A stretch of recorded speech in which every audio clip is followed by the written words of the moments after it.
What is up, ladies and gentlemen? Podcastrophe, episode 205.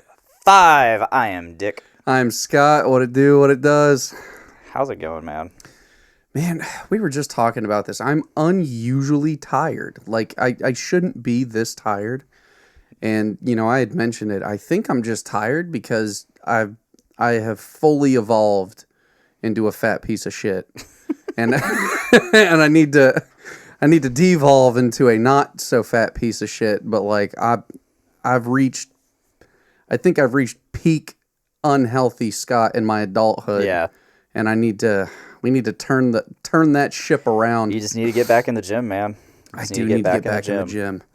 And it's not even like you don't have to be in the gym for long. You like be in the gym for like my advice. 40 minutes. Get up a little bit earlier. Go before you go to work. I can't. I could never. And it's only a limitation you're placing on yourself. Well, no. One, I could never because I don't go to bed until like 1 or 2 in the morning. That's a choice.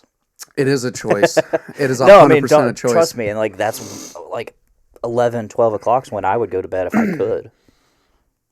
I mean, that's a funny thing. If I went to bed at like 11 or 12, I would get like 6.5, 7 hours of sleep. Like, that would be really decent sleep. And that's when I should go to bed. And I keep setting a rule. I'm like, at midnight, I'm hopping off Discord. No more video games. No TV on. Like, I'm laying in bed. The lights are off and I'm done. And the other night, I was in Discord with Sabrina and T. And it was 1 in the morning. And I was like, God damn it. I'm terrible at holding myself accountable. Don't do it. Don't read it. Don't read it. I know what he's up to. I see you, pal. I see you. I'm so tired, too. I had to read it like, D's. No, it's just something like I hit a point where it's like I hated going after work because I would go there. I'd get there about 5 o'clock and I wouldn't be out until 7. Yeah. Given I didn't need to work out for 2 hours. I just was. But also, like, you get there at, like, 5 or 6, and it's so busy that it's like... back when I was doing that, I was just working out at the rec center at SIA, so it wasn't that busy. But, man, yeah, like, I just got tired of doing that, so I just started getting up at 4 and going before work, and then it's like, oh, well, there's my caffeine for the day, like, my pre-workout, like, woke me up for the entire day, like, I would... They also say it's like arguably better to work out to start your day because it gets your body going. It starts your metabolism. It gets your blood flowing. It gets like all your hormones in check. Like it literally, your body like tunes itself, dials in, and then you're just set for the rest of the day. And you're right. It's nice because like if I go to the gym after work, you're sacrificing your after work time. I'm sacrificing my evening because it's basically going to be a whole thing of like I get home at 5:30 to 6 every day, depending on when I get out of work, how bad traffic is. Yeah. Then I have to get all my gym stuff together. I have to like take care of give the cats some attention real quick because I just got home. So it's like 6:30. I get over there. By the time I'm starting to work out, it's like 7. If I do just an hour, that's 8. I got to spend 15 minutes driving home. I got to take a shower. Got to make dinner. It's suddenly 9 o'clock before I'm sitting down to eat dinner. And I'm like, okay, well, I could sit down and play some games or something. But now it's like 9:30, 10. And it's like, I'm tired because I worked out. So I should go to bed. But then it's like, if I do that every day, I'm sacrificing my entire evening every single day just to work out, which I could just sacrifice an hour or 2 in the morning. Yep. You know, but I'd have to get to the gym arguably by like 5 in the morning so that I could do my workout, get home, get cleaned up, and have enough time to do all the things. You got to do the shower stuff. You could always take a shower there. I could always take a shower there, but it's just... I don't. I'm not that guy. It's nice to have a routine, too, at home, because also there's something to be said about, like, when you do it in the morning, like, when I do it in the evening, I can be, like, even though I'm working out, it can still be lax. Because it's like, I don't have to rush. I don't have to like worry about I got somewhere to be. Where it's like in the morning, it's almost nicer because I have to focus. I have to come in. I do the things I need to do. Lock in. You got to lock the fuck in. You got to get out and you got to go home because then you got to, like for me, I'd have to go home because then I got to start my day and I got to go to work. But it's like, I could do that, and then yeah, I'd have the evening. But I'm like, man, do I really want to try to wake up at 5 in the morning? Like, I could do it, but I would have to start to force myself to go to bed at like 11 at night, and that's just getting like 6 hours of sleep. And I'm really bad about doing that. Well, let me tell you, once you start doing it, then like it'll equal out because you're like, fuck, I'm like 9, 10 o'clock will hit, and you're like, fuck, I'm tired. Yeah, and then you're ready for bed. And the only thing, and then you're good to go the next day. The only thing that sucks about that is like you're kind of damned if you do and damned if you don't, right?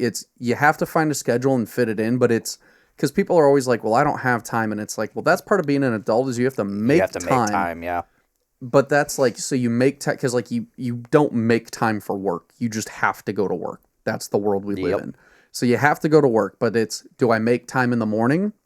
Do I make time in the evening? I could make time in the morning and not sacrifice my evening, but then, I want to go and hang out with my friends. It's to a point where like now we're out late and I can't sacrifice my evening because I love my evening so much. It's so sacred to me. It's that time after work is a super sacred time because you want to just have, you want to have your you time, and I feel bad because I get into these.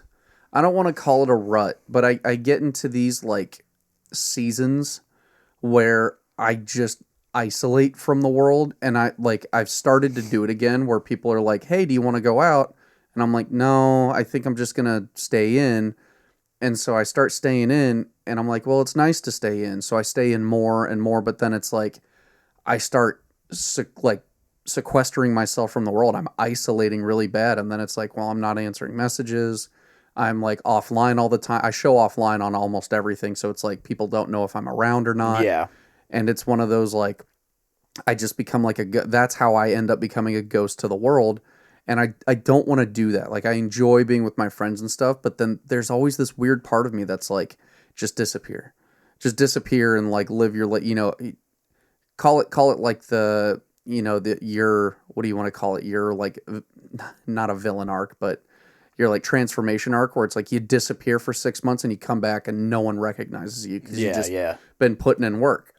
You can do that, but like you shouldn't sacrifice your friends and your family and like your social life to do that, right? So there's a happy medium, a balance in there, and I think I'm still trying to find it. But you've been in like a weird one of those weird seasons that I feel coming on. I'm like actively trying to combat it, and it's like I can't do it, but it's that's like willpower. Don't get me wrong, I'm kind of there too. Like the only thing that's getting me out is going to Gen NA. Yeah. To work. And it's but I know the moment like you guys say, "Hey, this is what's going on Saturday night." Yeah, you'll be there. I'll be like, "Hell yeah, dude! I got something to do Saturday." And so it's I don't know. It's a weird. I'm in a weird era, so to speak. And Panda's 100% right. She said the real ones will still be there when you come out of it. You're 100% right. I just have a bad I feel bad too because like when I isolate like that, people are like, "Oh, Scott's being a sad boy," and I'm like, "It's not. I'm not." But like, I am. What does Zangief say? Is like, just because I'm sad and damn boy does not mean I am sad boy. Just because I am bad and bad guy does not. Just because I'm a bad guy doesn't mean I'm a bad guy. Just because I'm a sad boy does not mean I'm a sad boy. But it's like you kind of get in Thursday. that You're rut. Confused. What do you mean you're confused? You're gay. This is when you know what you are. There's nothing to be confused about. Yeah, this is when we podcast, pal. It's on Thursdays. There's a guy at work. I don't know if he's gonna work there much longer or at all. But he's bi. He's married, but he's got a deal with his wife that he's allowed to bang any dude he wants, or he's allowed to bang if someone else, only if it's a dude. But he was like, I once overheard him. He was working behind me, and he was talking to whoever he was working with, and he's like, "You ain't ever heard of No Homo Thursdays?" And I'm like, great. "What?" He's That's like, great. "Yeah, it's like you can get anything, you can get away with anything, and it's not gay." Because it's Thursday. So anytime he sees me, he's like, "Hey, ready for Thursday?" I love that. That's such a good bit. I love that. Yeah. Mark, I have no doubt you'd show me a fun time. My heart's just not in it, which arguably your heart doesn't have to be in it. You just need to go have fun. Well, I mean, I've always found that even on the days where I don't feel like hanging out and I do end up hanging out with somebody, it makes you feel better. I do end up coming around to it. It's like, especially if it's someone I don't see often, or if it's like, or even just like getting out, like just going to like. Whenever Big Brother Kerrigan asks, he's like, do you want to go get wings? My default answer is always like, I don't really want to go get wings because I don't, and it's not that I don't want to get wings and I don't want to hang out with him or see him. I love that dude to death. It's just that I don't want to get out of the house. Yeah. Like I'm in a weird point where I just want to be in my house, which is fine. But like the more you do that, the more you sequester yourself, you almost do get into like a depressive rut because you're like, well, now I'm not seeing anybody and I'm not doing anything. And it's like, but this is what you want. Brain chemistry is a weird thing. It is. It's an odd fucking thing. I'm just trying to navigate it. That's what man, I will continue to say this until the day that it either happens or that I die. And I'll probably die first. But I always say like, well, I can't become the best version of Scotty because, like, could you imagine me in shape, smiling all the time? I'm already so goddamn handsome. I don't know. Could I get more handsome? It just wouldn't feel fair. It wouldn't feel right. It'd just be like it'd feel like I'm cheating life out of something beautiful. I don't know. Maybe we'll get there one day, but I don't know. I say I don't know. I know a smidgen of what in shape Scotty looks like because like I was working out 5-6 days a week when I was in my early 20s. I would literally go to work, get off of work, come home, smoke a monumental amount of weed, and then I would just work out like harder than I've ever worked out. And I did that for like a year. And I wasn't like super built or like, cut, but I was very in shape. I was like at the lowest weight I've ever been. I probably weighed like 190, 200 pounds soaking wet. Like I looked great. I looked arguably the best I've ever looked. But also like when you're living that kind of lifestyle, it's really hard to upkeep because that's all I did for like a year. Now I would still play like my games and stuff, but I didn't go out. I didn't, go to the bars. I didn't drink. I wasn't like hanging out with friends. The friends I hung out with were just on Discord. I would hang out with my gaming friends and they're like, hey man, what are you doing? And I'm like, I'm just working out. I go to work and I come home and I would just work out in my garage and do essentially like calisthenics, like body workouts. And I had just enough workout equipment at home, to where I could make it work. And I was doing great. And I always think, I'm like, I want to get back there, but that required a lot of sacrifice because you're working out that much. Like, and I would just get so exhausted because I would work out a bunch, but I didn't have the nutrition part down yet.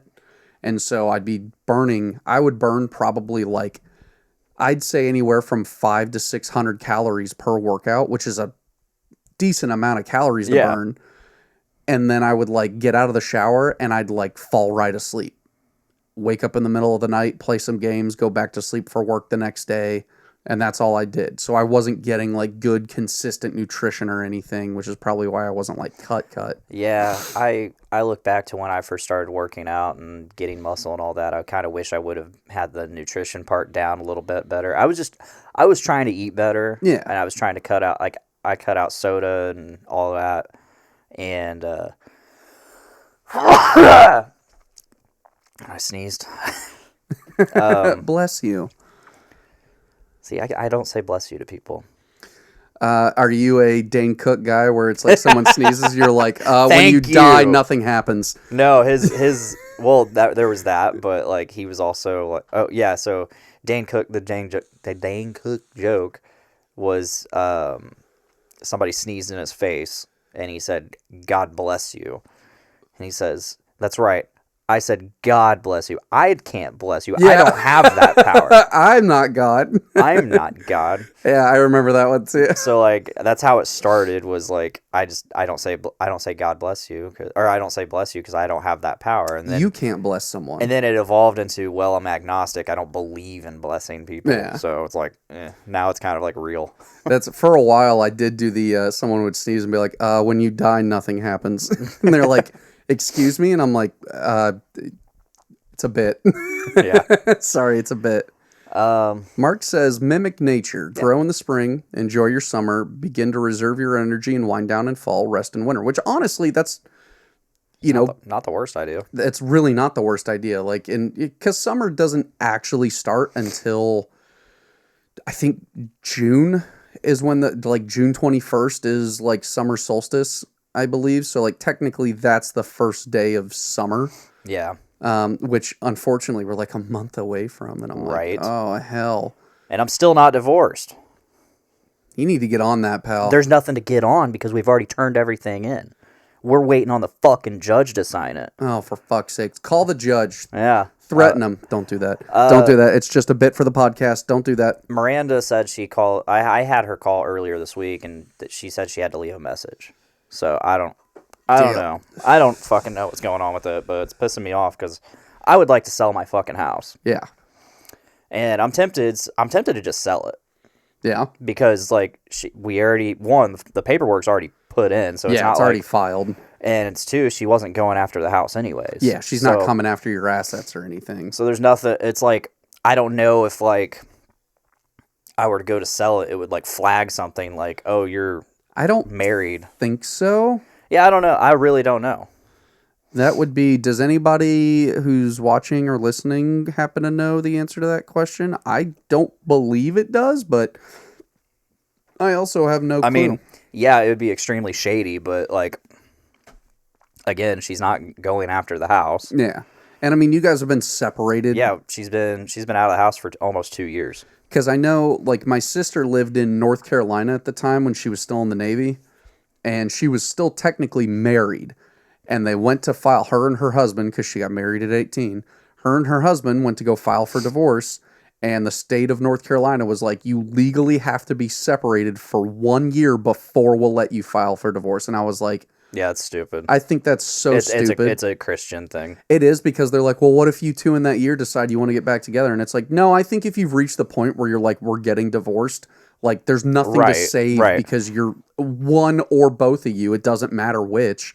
At least one of you has decided this isn't what I want, enough to the point to where it's like, I would like to get divorced. Yeah. If it were a regular relationship, you'd be like, I'm breaking up with you. Right. So we're done.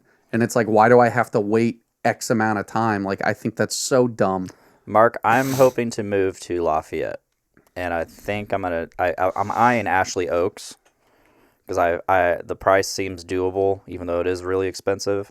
The price seems doable. It's in a location I like, and I've actually been inside those apartments, so like I actually like the layout. Where is Ashley Oaks? Right past Lowe's.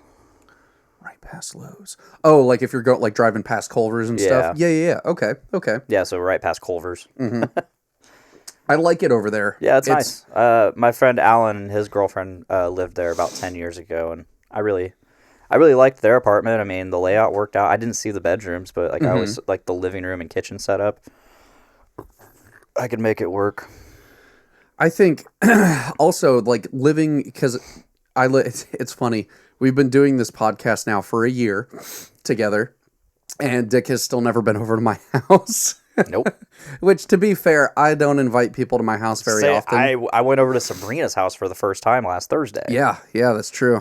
I've only been to Sid's. Technically, you shouldn't do anything until the divorce is final. Just because she hasn't doesn't mean she can't. Not saying she will, but better safe than sorry. Yeah, and that's also true. I've been playing it safe this entire time. Like I've been very not trying to rock the boat in any way, just in case she gets a hair up her ass because I rocked the boat. I don't think she would, but it's one of those things though. It's a wild card, and so it's not something you can plan for. People are unpredictable. And again, it's not like that's not throwing any shade at Miranda or anything. It's just you don't know how somebody's going to react. I can't take the chance of I'm trying to set up the next chapter of my life, and you don't want to leave it up to fate. She's already had her next chapter. She's already moved into the next chapter. I'm still stuck. You're just waiting on things to file out. Yeah, and again, there's no animosity or anything, and she's happy with her new life. She's got a boyfriend. He treats her the way she likes to be treated, and that's great. So that's fantastic. I'm happy for her. You know, I'm ready to move on. I don't technically need the the happiness of someone else right now. But I mean, I welcome it if the right person comes. But like, I'm enjoying this season of my life where I'm just living.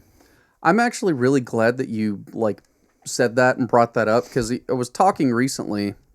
Have you looked into duplexes over by the hospital? Duplexes are also nice. Yeah. Duplexes are great. I had a buddy who lived in a duplex, and it was a very nice duplex for years and years. But to what you were saying about like not needing someone, so like, you know, I've talked about it with like T and Sabrina and friends and stuff, and it's, you know, they're always like, T especially, love that boy to death. He's such a good hype man, and he's like, no man, like you could find somebody, you could break it in, and I'm like, okay, it's you know, I'll let you, you know, we'll do devil's advocate here. Like, you're right. If I wanted to, I'm sure that I could find somebody really nice, and it, you know, it might take a little bit, but I'm sure I could do that. But there's a part of me that like doesn't want it, and not because like being a sad boy or anything. It's just I truly am, and I keep saying I'm at a point in my life where I'm happy with my friends. I'm happy with my cats. Yeah. I've got my video games. I've got my schedule. Like, I'm happy and not even content. I'm happy. Yeah. And enjoying this phase of life that I'm in. And I'm trying to, you know, figure out a few other things. Like, I'd like to get in shape. I'd like to, and not for like, so I can go find someone and be like, you know, oh, hey, look at how I look. It's like, I want to do these things for me. You know, I want to get my savings back up. For me, it's that. Yeah, exactly. I'm trying to set myself up so that when I do meet someone, I can actually enjoy it and not be bound down by like debt and stuff that I put myself in. You know, like exactly. Like, yeah, like I see you really would love to go on this vacation or something, but that might break my bank at the moment. I can't afford that because I've already spent a bunch of money that I don't have. Right, and it's, you know. To your other point, like, I do welcome it. If I were to run into somebody and things just clicked and it's like, I really like you and they really like me, I'm not opposed to it. I'm not actively like rejecting it. But I do say, like, I don't necessarily want anyone right now. I just want to be left alone.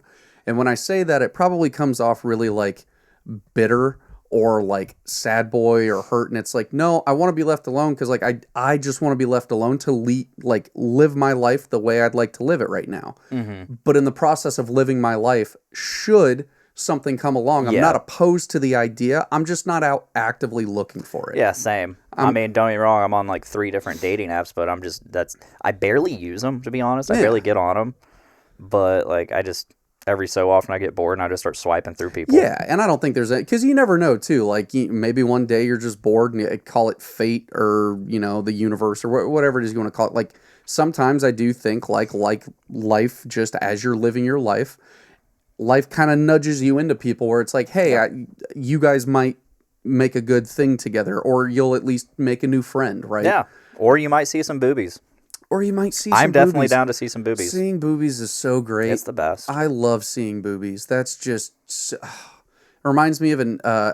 it's an anime called Space Dandy, but he's like literally the whole basis of the anime is his life goal is to go to this space, call it like restaurant or whatever, called Boobies, where the waitresses... It's basically a space Hooters, but the waitresses of all different... like, because it's out in the galaxy, so there's aliens and stuff and different species and races, and it's like all these different, you know, cultures and races and things with different boobies, and he's like, I just want to see them all. And it's like, that's great. What a great I love that. It's actually such a good anime, and I could go on and on about that, but no, man, boobies are fantastic. And so that's the thing, like, I don't want to deprive myself of the joys of life. But I am like it, and I truly mean it when I say it. I'm just happy to be, and people will take the word content as like, oh, you're settling. It's like, I'm not settling. That's what a lot of people think, and it's like, no, I'm just good. Yeah, I don't need more right now. I have everything I need, and there are some things that I'd like to work towards. So call them wants. It's not that I don't want to find someone nice. It's just that like I don't need that right now in my life to, like, you know, I've got enough going on that keeps me occupied, that keeps me happy, that keeps me comfortable. And so I'm just in a spot in life where I'd rather just not. And not because I'm opposed to it, but because that's just a lot of it. That adds an element. Well, like for me, like I was at this point 10 years ago. Yeah. I was at this point, like I had reached this point 10 years ago, and then I started this podcast. And then within a couple months of starting the podcast, I met Miranda. And it's not like she didn't keep me from doing the podcast, because like I went on to do about 140, 150 episodes while I was with her. So it's like, and given like the next 50 took the last year. Yeah. But like, yeah, so it's not like she kept me from doing all this stuff. It's just like my priorities shifted, and I was still able to do it every week, but like maybe I could have done more. And expanded the show to like a couple days a week, or bigger, better production, stuff like that. I think about that. And there's, at different phases of your life, you have different goals. Yeah. And one of my long-term goals is, I'd eventually like to find somebody and, do the quote-unquote, like, settle down. Like, it would be nice to find somebody that I could coexist with comfortably and, occasionally just, like, I live my life and you live your life, and then we live our lives together, and then we go back to living our own life. Like, that sounds really nice. At the moment, I feel like I don't have enough time to live my life the way I want to, because I'm still figuring things out. So I'm like, I'd rather just do that for a little bit and figure out my things and just, get into like my routine. And then eventually when someone comes along, if someone comes along, that's great. But it's not really like on my bingo card at the moment. Yeah. Right? And I also think, so like if I look back on every relationship I've ever had, especially the last few that I've had, I wasn't actively looking for anyone. I wasn't doing it like, not, and I don't want to say like being on dating apps and stuff is going out of your way, but like I wasn't active. I wasn't in the scene and doing the things to like put myself out there. And I came across some wonderful people that were like, hey, I really like the energy that you put out, or, the life that you're living. I'd like to live that life with you for a little bit. And it was like, cool, let's do that. So I've always been, I think, more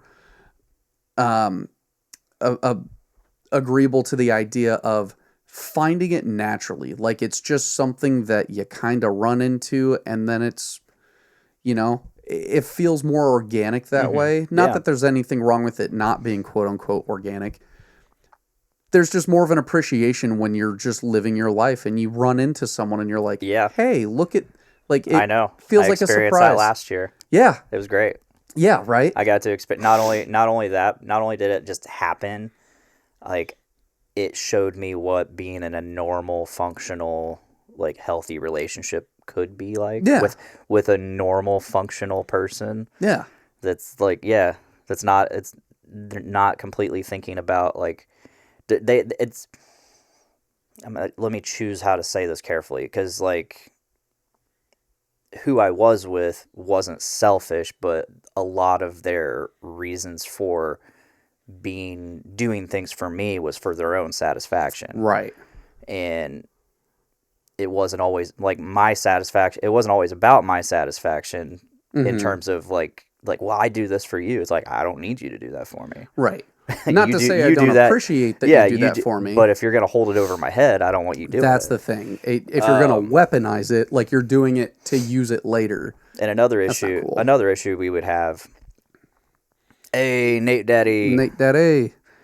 Pod Daddy Nate busting the juices out of this one. Oh. Mark is right. We could just go to Danzer's to see some weird titties. What did he say? I know a couple who are married but live in the same town on opposite sides of town. They do their own thing all week and spend weekends, vacations together. Happiest couple I know. That actually doesn't sound fantastic. Terrible. Like, that doesn't sound terrible. I couldn't do that because when I'm with somebody, I like to surround myself with that person. So I would say that I'm probably the same way. I like to be next to that person or like in the vicinity of that person. But I think that's something that I've always had a hard time doing, is because I'm such a people pleaser at times that I worry about, like, are they happy? Am I doing enough? Like, what do you want to do? So I get into their hobbies and I do their things, and it's like, well, let's do the things that you want to do, which is fine, but also that's kind of like losing your identity a little bit. You like lose yourself in the pursuit of trying to make them happy. Yeah. And that's something I've always struggled with, because I'm like, well, I want you to be happy, so you stick around. Fucking Mark, codependent pieces of shit, grow up. But that's the thing. I'm not. So I would say I was not even probably. You clipped the fuck out of that with that laugh. Yeah, I did. I was very codependent in many relationships past. And that's why I think I'm happy to be, by myself in a sense and just doing the things that I do and living the life that I'm living right now, because I've finally reached a point where I realized I don't have to be codependent. I can just live my life and I'm okay doing it. And now that I hit that realization and I was like, this is actually kind of nice because there's no expectations, there's no anxiety, there's no stress, there's none of that. It's just I do the things that I want to do when I want to do them, and it's just very easy going. Yeah. And should somebody happen to be around for that, that's great. If they're not, it's not. I'm at the point it's not really bothering me, and I just feel like I don't know. I think that's kind of a beautiful spot to reach if you reach it out of a place that's like actually content or happy, like that's something you want. If you get there out of a place of like what do they call it? Like I think that's how villains like incels are born, is they get there at a place of like contempt or bitterness, and it's like, no, you don't want to be there. You become bitter. Well, there's also a certain level of like being entitled when it comes to like incels and that behavior, because they feel like they're entitled to like I deserve this. I deserve to be loved. I mean, you do deserve to be loved, but it's like that's not how you go about it. No, not at all. And to be bitter because people aren't choosing you, maybe the problem is you, not it's that whole the whole incel problem is it's not me, it's them. Yeah, right. That's their way of thinking. It's like something's wrong with them, and they're not choosing me because there's something wrong with them. It's not. Oh, you don't get introspective at all. You're not going to think, well, what about me is turning these people away? Yeah, what am I doing? And then it turns out like all incels are just super shitty fucking people that nobody wants to be around. Well, and they're also like I would even say they're narcissistic. Yeah. Because it's like, it's all about me. Like we said, I deserve this. This is mine. Like, I'm not doing anything wrong. It's a very like outward way of thinking. Like, what is it like? On The Simpsons where he's like, is it me? Could these kids be right? And he's like, no, definitely not. Like, it's not. Yeah. It's not me. These kids are wrong. It's kind of in the same vein. 2 checks is better than one. For sure. And I do think there's something to be said about like, it is nice to see someone, right? It's nice when you get to see someone. And I think it's one of those things too, like distance makes the heart grow fonder. And it's such a corny fucking line, but I think there's a lot of truth and validity to it. There is a lot of truth to that. Where like something is less precious and less beautiful the more you have it, right? I think people kind of have this thing too. It's like when you're chasing something, whether it's something you want to buy or an activity you want to do, or a person you want to be with. It's almost like what's the say? You say sometimes the goon is better than the nut. Yep. Where it's just sometimes chasing like the idea of a thing and working towards that thing is great, but then once you get it, you're like, oh man, but now that I have this and I have it all the time, right? It's now that I have this and I have it all the time, it's like, one, you lose a sense of direction because you're like, well, now what do I do? And two, you lose, like, there's something that's lost a little bit where you're like, if you're around someone or something all the time, it's not as precious, right? Like, it's a commodity, and humans, I'm when that something way. becomes a commodity, I get that way hard. Like if I'm, I think everybody does. And that was another thing that like Miranda just didn't understand. Like once we moved in together and we were together constantly, she was like, why are you always so excited to see other people, but you're never that excited to see me? It's like, well, because I live with you. I see you every single day. You're there every day. It's not that I'm not excited. It's just like I don't see these people every single day. All the time. Yeah, 100%. And so, and it's, to Mark's point, it's nice to have your own space. Like it is. There's a part of me that feels bad because, I know that there are people like you and T and stuff, like you guys need a place to stay. And it's like, I could potentially share my house with people, but there's also like I have always lived alone. I moved out of my mother's house, and it was funny. I lived at home until I was 25 years old. And I got a lot of flack for it from friends, and they were mostly joking, but there was still that like, ha ha, he lives at home. And it was like, yeah, I know I live at home, but then I worked hard and I saved money to the point to where when I turned 25 and 2 days later I closed on my house. Hell yeah. And then I was like, well, now I have a house. And then I moved out into my own home, and I've been on my own ever since. Like, I've never moved back in. I've never had a roommate. I've never had help paying the bills. It's all been done by me. I figured it out one way or another. And I've lived by myself now like that for 8 years. When you live by yourself like that for so long, it's kind of hard to like inject someone else into your life, because it's like, well, I like being able to do the things I want to do, or like, live the and life at that I point, want to lead. It's just sacrifice. It is sacrifice, because no matter how much you love someone, no matter how much you want to be with somebody, how much they love you, regardless of all of that, you are going to make sacrifices if two people are going to sacrifice things in their life if they choose to want to be together. There are going to be things that your partner wants to do that you may not want to do, but you know it's going to make them happy, so you do it. And you don't have to do it all the time. I was really bad about that. And some people don't, because they're like, well, but I don't want to do that. And that's fine. You don't have to do that, but that's kind of part of the sacrifice, right? It's like you're putting in work to the relationship. I was definitely really bad about that, and I would admit it even then in those moments where I refused to do things. Because you're like, I just don't want to do that. Well, because like it's not that it's not even like they would be things that like just were incredibly not me. Yeah. And I'm just like, no, like you're fine. You're fine doing this one on your own. If it were something like, yeah, it's just like little things like going to a country concert. Yeah. I fucking hate country. It's like it's she's like, I go to all the concerts you. I'm like, I don't ask you to. Right. It's like you want to do, but and on top of that, you like that. Yeah. You like that stuff. So it's not. I don't like this. So you need to go with friends to that. Now there are some things, right? Like you don't have to sacrifice on everything. Yeah. But there are some things, right? It's like, your significant other wants to go see a thing or do an activity or go to a certain store, and you're like, I don't want to do that. But you sacrifice some time because you're like, it would make them happy to go and experience that with me. That was definitely something that I could have done better. I think everybody's like that though, even if they don't mean to be, because like humans by nature are inherently, and I don't say this in like a derogatory way, but like we're inherently greedy beings. Yeah. And on top of that, we want to do the things we want to do. Add on top of that, the fucking being on the spectrum a little bit. A little bit. Being on the spectrum and a Scorpio.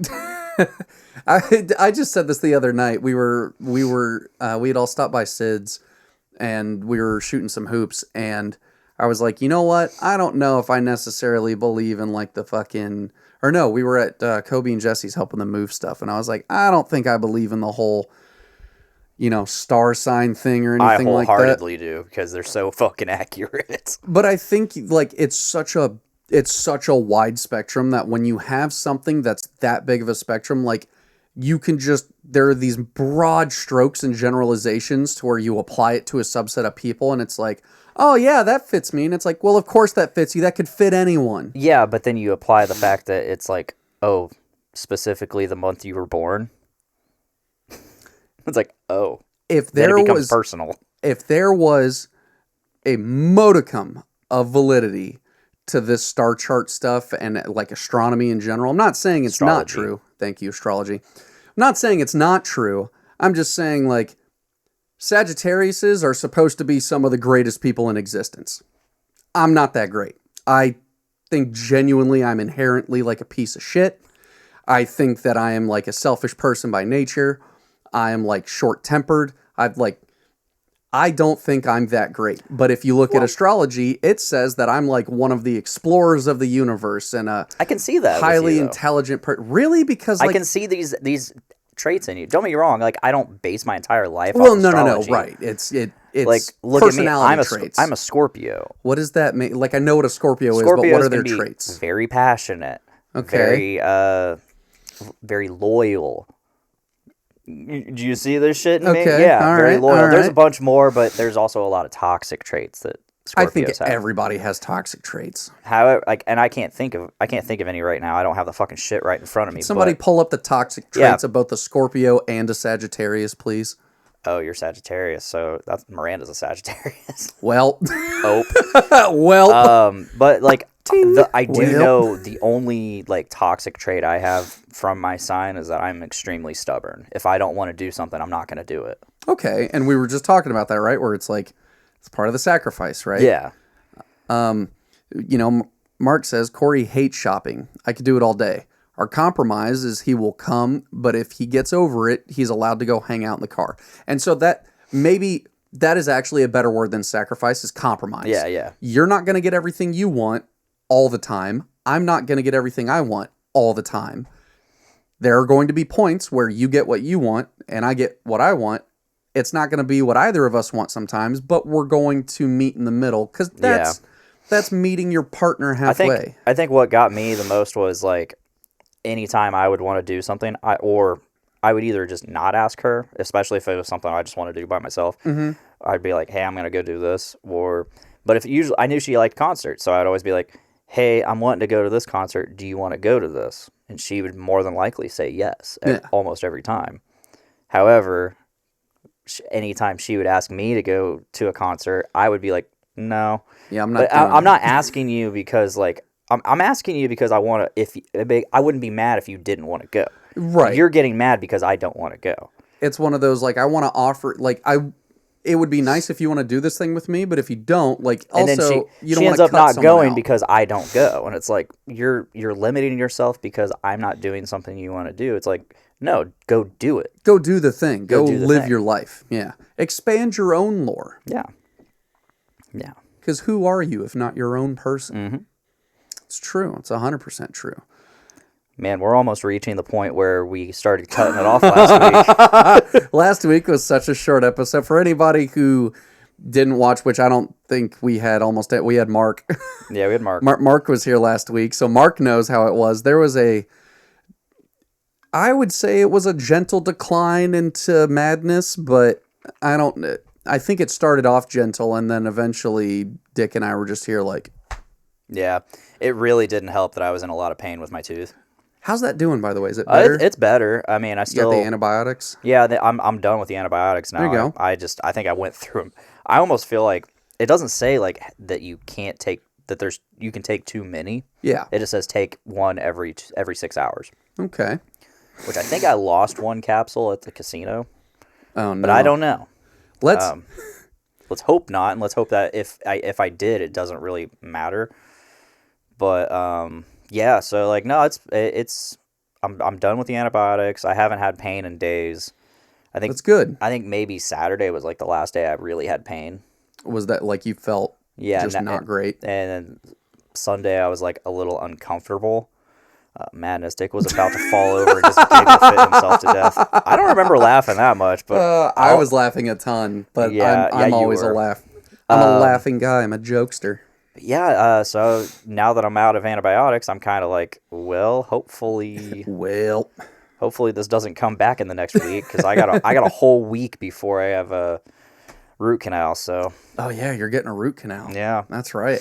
But yeah, we my brother called while we were ending the podcast. So like we ended the podcast. I said we talked a little bit outside of podcast, and then you left, and then he came over. He brought over some Big Leagues fucking mac and cheese. Oh, hell yeah. Their mac and cheese is fucking good. Yeah, he brought me some, like, pulled pork mac and cheese. Oh, yeah.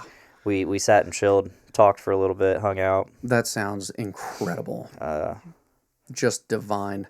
Speaking of divine, so you had mentioned at the casino last week. Dick and I went to a show last week at the Hard Rock Casino in Gary, Indiana. Real quick. Pause. I got a shout out. What up, Dakota? Hey, what up, Bubba? I'm pretty sure I saw you at the farmer's market, but didn't realize it was you until you had already like waved or sup nodded, and I was like, hi, without really realizing it was you. I could never not recognize that gorgeous face. I've met him one time, so it's like... It's fair. It's fair. But either way, I did notice you, and I realized it was you, and I'm pretty sure I realized it was him. And I was like, oh, Dakota, cool. That boy's a gem. Gonna have to have him back on here soon. Oh, very soon. Now that we've done 5 episodes by ourselves, we need to get guests back on. Oh here. my God, has it really been 5 episodes? Yeah, since 200. Yep. Sheesh. So it was him. He says, saw good. So it was you. I look tough. Hell yeah. I love that, man. But yeah, I just wanted to real quick give a shout out. Shout out to Erica. Up in Wisconsin. Erica, for one, today we celebrate 13 years of friendship. Sheesh. And for 2, congratulations on your baby last weekend. Oh, shit. Congratulations, new mama. She birthed her daughter. Dang. You know, that is something that I think is wild. Like, as a man, I'm never going to know what it's like to, like, create a life. Like, it requires me, in a sense. Like, it requires a man to create new life. But you don't get to experience that growth inside I'll of you. never know what that feels like. And there's a part of me that's, I don't know. Like, I don't want to say... I feel like that's such a beautiful thing in life that it almost feels like you're missing out on a part if kids are your thing. And even if they're not your thing, like I have known people who are like, I don't want kids at all. Like I never want to be a parent. And then like specifically like women who like they get pregnant and they're like, I don't want to do this. You know, I'm thinking about not having it. And then they start to grow it. You know, they start to like get to the point where they're going to birth their child, and then they do, and it's like that's got to be such a surreal moment where you see this life that you've literally like been, you know, gestating, incubating, for 9 months, creating, and then suddenly it's there, and you get to feel your baby on your skin, and you get to sit there and hold it, and it's like, holy shit, I did this. Like, yeah, okay, it takes a man, but if we're being honest, it takes a man to go, and then that's it. Yeah. That's literally all. Like if you want to do it, you're just genetic material. Yep, that's all you are. You're just part of the process. You're part of the printing DNA. Aside from that, you're just part of the code. Yep. You're nothing. You're nothing if anything. You're the source code. Yeah.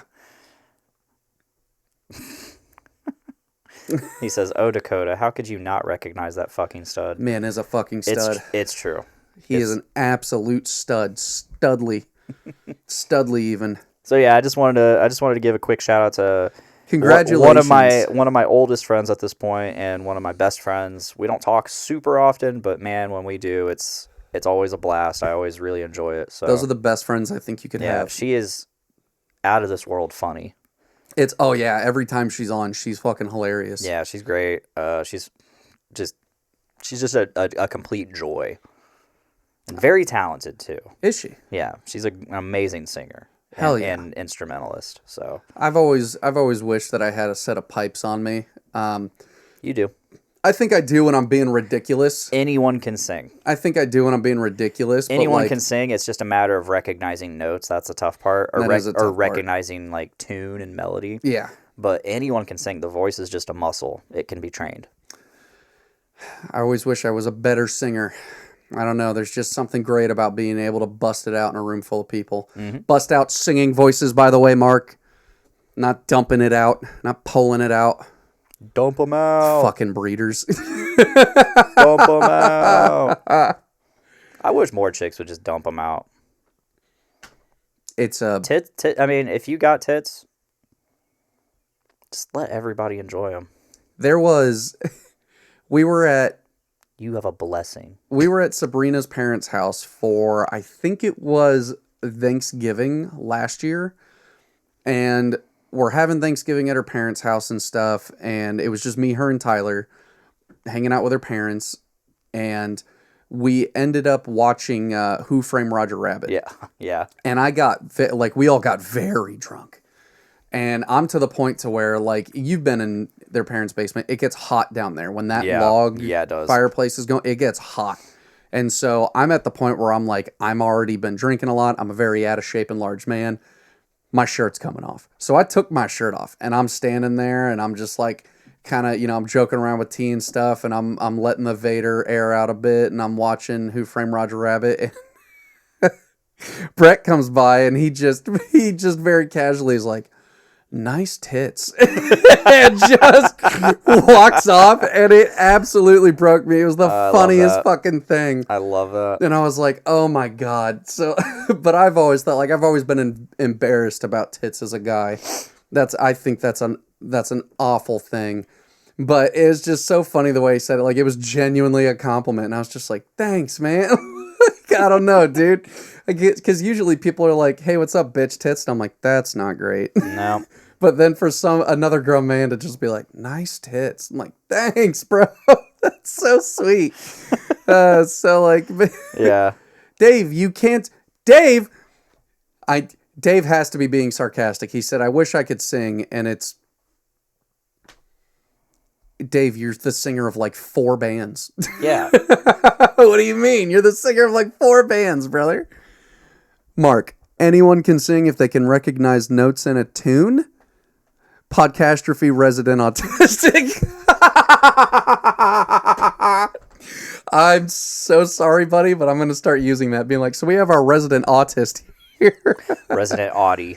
Resident Audie. So let's loop it back around. We were just about to talk about Dick and I went to Lorna Shore. It was Lorna Shore, Paleface Swiss, and Signs of the Swarm in Gary, Indiana at the Hard Rock Casino last Thursday. Hence the intro, why there was all the Garys. We never talked about that. Did you like the intro? I did. I love the intro. The fucking vault, like, what was it? Vault 128 or where whatever. It's all Garys? It's like just this guy that can only say Gary. Well, so did you know everybody, there's a vault of just Garys. They're all clones of Gary. Yeah. And it's so funny. Only they were hyper aggressive. Yes, and killed all the non-Garys. Yeah. Gary. It's funny because when I was on pilot team, I worked with a guy named Gary. Really? And I worked with Brad, and Brad's the one that told me about that vault. Oh, really? Yeah. So because he was just playing Fallout 3 right before we went to pilot, and so when he was telling me one day about this vault name. This vault that had a bunch of Garys, and all they could say is Gary. And so I looked it up, and I'm like, holy fuck, this is hilarious. It's great. So anytime like we would talk about Gary or someone would say Gary's name, we always called him Good Enough Gary because Good Enough Gary, because he's like, good enough. I love that. I mean, we called him the Jote, the jack of all trades, because he was just there to help in whatever capacity he could. But anytime someone would bring him up or be like, hey, Gary, and I'd be, Gary. It's great, too, because after you play Fallout 3 and then you see that vault of Garys, any Fallout you play after that where you see a Gary in the world, you're like, Gary? Gary? It's one of those things that I wish like that Fallout 4 would have done. Yeah. Like Fallout 4 had a Gary. On that. Had its own Gary vault. But it's one of those things, like, there's only one vault, and so if you go in and you kill all of them, which you do, spoiler. You have to. You have to kill the Garys. Then there's no more Garys. But, like, it's always funny, you run into a Gary out in the world, and you're like, Gary or Gary? Well, that's the thing, they should, like, Easter egg it. Yeah, like, a Gary has made it out of the vault. Yeah. And it's just out in the wild, Gary. Out in the wild, like that'd be hilarious if it's like literally just out in the wild being feral, a feral fucking a feral Gary, or a ghoul Gary, like ghoul Gary would go GG. That'd go so hard. So yeah, that was like one of my favorite things about the concert that we went to was I loved hearing the singers. We were in Gary, and so. You know, the singers of bands like always have to hype up the crowd with like, what the fuck is up, Gary? Yeah, it just sounded like he was yelling at some guy named Gary the whole fucking show. Also, Gary is, for anybody who's wondering, it's not good. It's not getting better. Gary's not on the up and up, man. So it's funny. T drove and we're sitting in T's car. And he stops at a stoplight, and there's this guy who's just walking in between the cars and stuff. Oh, my God. And he's got this piece of cardboard. Full stop. He's just got a piece of cardboard with nothing written on it. No shit. There was nothing written on that piece. It was just a blank piece of cardboard, and I was like... That makes it so much funnier that he just, like, It was like, here's the bare minimum. It's like just cardboard. It's so that makes it so much more funnier that like one of us caught his attention and he like literally stopped and started like staring inside the car. It was T. T looked at him and made eye contact. Yeah, and somebody was like, "You're not supposed to make eye contact, man." And so he like literally just stopped, and I got like, it was kind of scary. Like, it was intense. Well, because the guys just, and like people are wild cards. You can't account for people. Yeah, and so you just like, don't know what was going to happen. And he just started staring. Like, well, and then intently. he leaned into the fucking window, and Tyler's like, I don't know what to do, and I'm like, don't look at it. And it sucks because like the guy's looking into Tyler's car, and we're all laughing our asses off, and it's like, we're not laughing at you, not directly at you, we're laughing at the situation. But to see the dude have nothing written on the cardboard at all, that makes it like, so much better. I was like, this is incredible. And it was like a jagged, like ripped up piece of cardboard that you'd expect to sign. School for kids who can't read good and stuff. Gary was one of the sadder places I've seen. The casino was nice. The casino was super nice. Although... Because that was the first casino you've been to, right? So, like, in the last year, I think I've been to 3 casinos. So, I haven't been to a ton, just the casinos that are here in Indiana. But, like, Gary is the Hard Rock is a relatively small casino. Like, gotcha. It is, if you were to take the size of that casino and put it into, I don't know if it's like Horseshoe, I think it is. Yeah, look, we just passed the outro from last week. Hell yeah. Anyway, if you were to take all of the casino in Gary and like put it into, I think it's Horseshoe, that's a little down south, that's like maybe half or like a third of that casino. Like, it's definitely like one wing.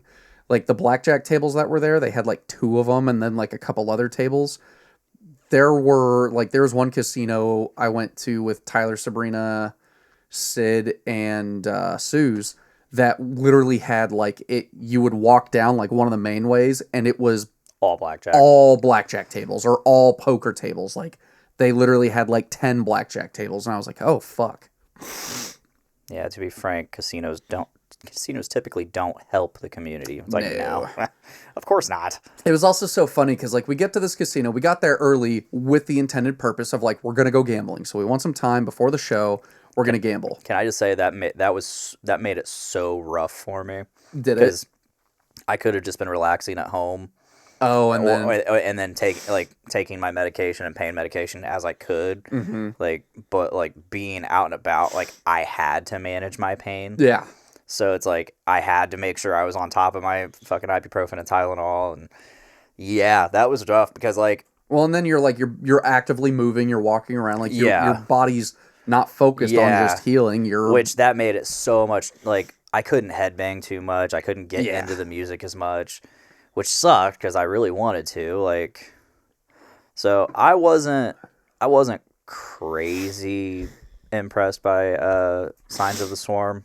I thought they were good. Yeah. I thought they were okay. I couldn't get into them. Maybe it's because I had my loops in, and it was like basically taking all the bass out of it. But I thought Paleface was great. I really liked Lorna Shore was incredible. I really like Paleface Swiss, having never heard them before, besides like one song. And then they reminded me of like early, like maybe Iowa Slipknot. Yeah. Yep. And for them to, because the lead singer of Lorna Shore came out and like did a song with Paleface, and I was like, that's fucking great. I love that. Did he? Pretty sure he did. Yeah. It was like towards the end of their set. I don't know about that. I think you're thinking because Signs of the Swarm came out. Maybe during it was the Lorna Shore. No, I could have swore that maybe I got the bands mixed up, but I could have swore the Lorna Shore guy came out and played a song with Paleface, and I was like, "That's fucking neat." I don't think he did. I think it was all Paleface the whole time. Because I know the singer from Signs of the Swarm came out during Lorna Shore's set. Yeah. I think it was during. Oh, I want to say it wasn't War Machine. Also, you sent me, as a quick aside, you sent me Forevermore. Yeah. That is my favorite Lorna Shore song. That song is so good. I've been listening to it throughout the week because I've. It's just got like almost like a medieval like dynasty feel to it, and I'm just like, this is fucking. Yeah. It's very heroic, stoic. Yeah, because I decided to listen to the whole new album.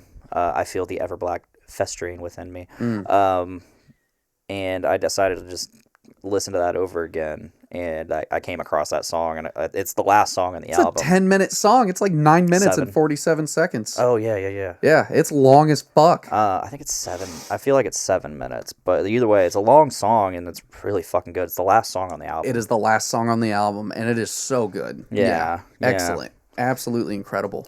Going into Lorna Shore, I knew the set list. My friend Jeremiah had already looked it up and told me the whole set list, which was fine. Normally, like, they're a band, like, I'm okay knowing what they're gonna play. Yeah.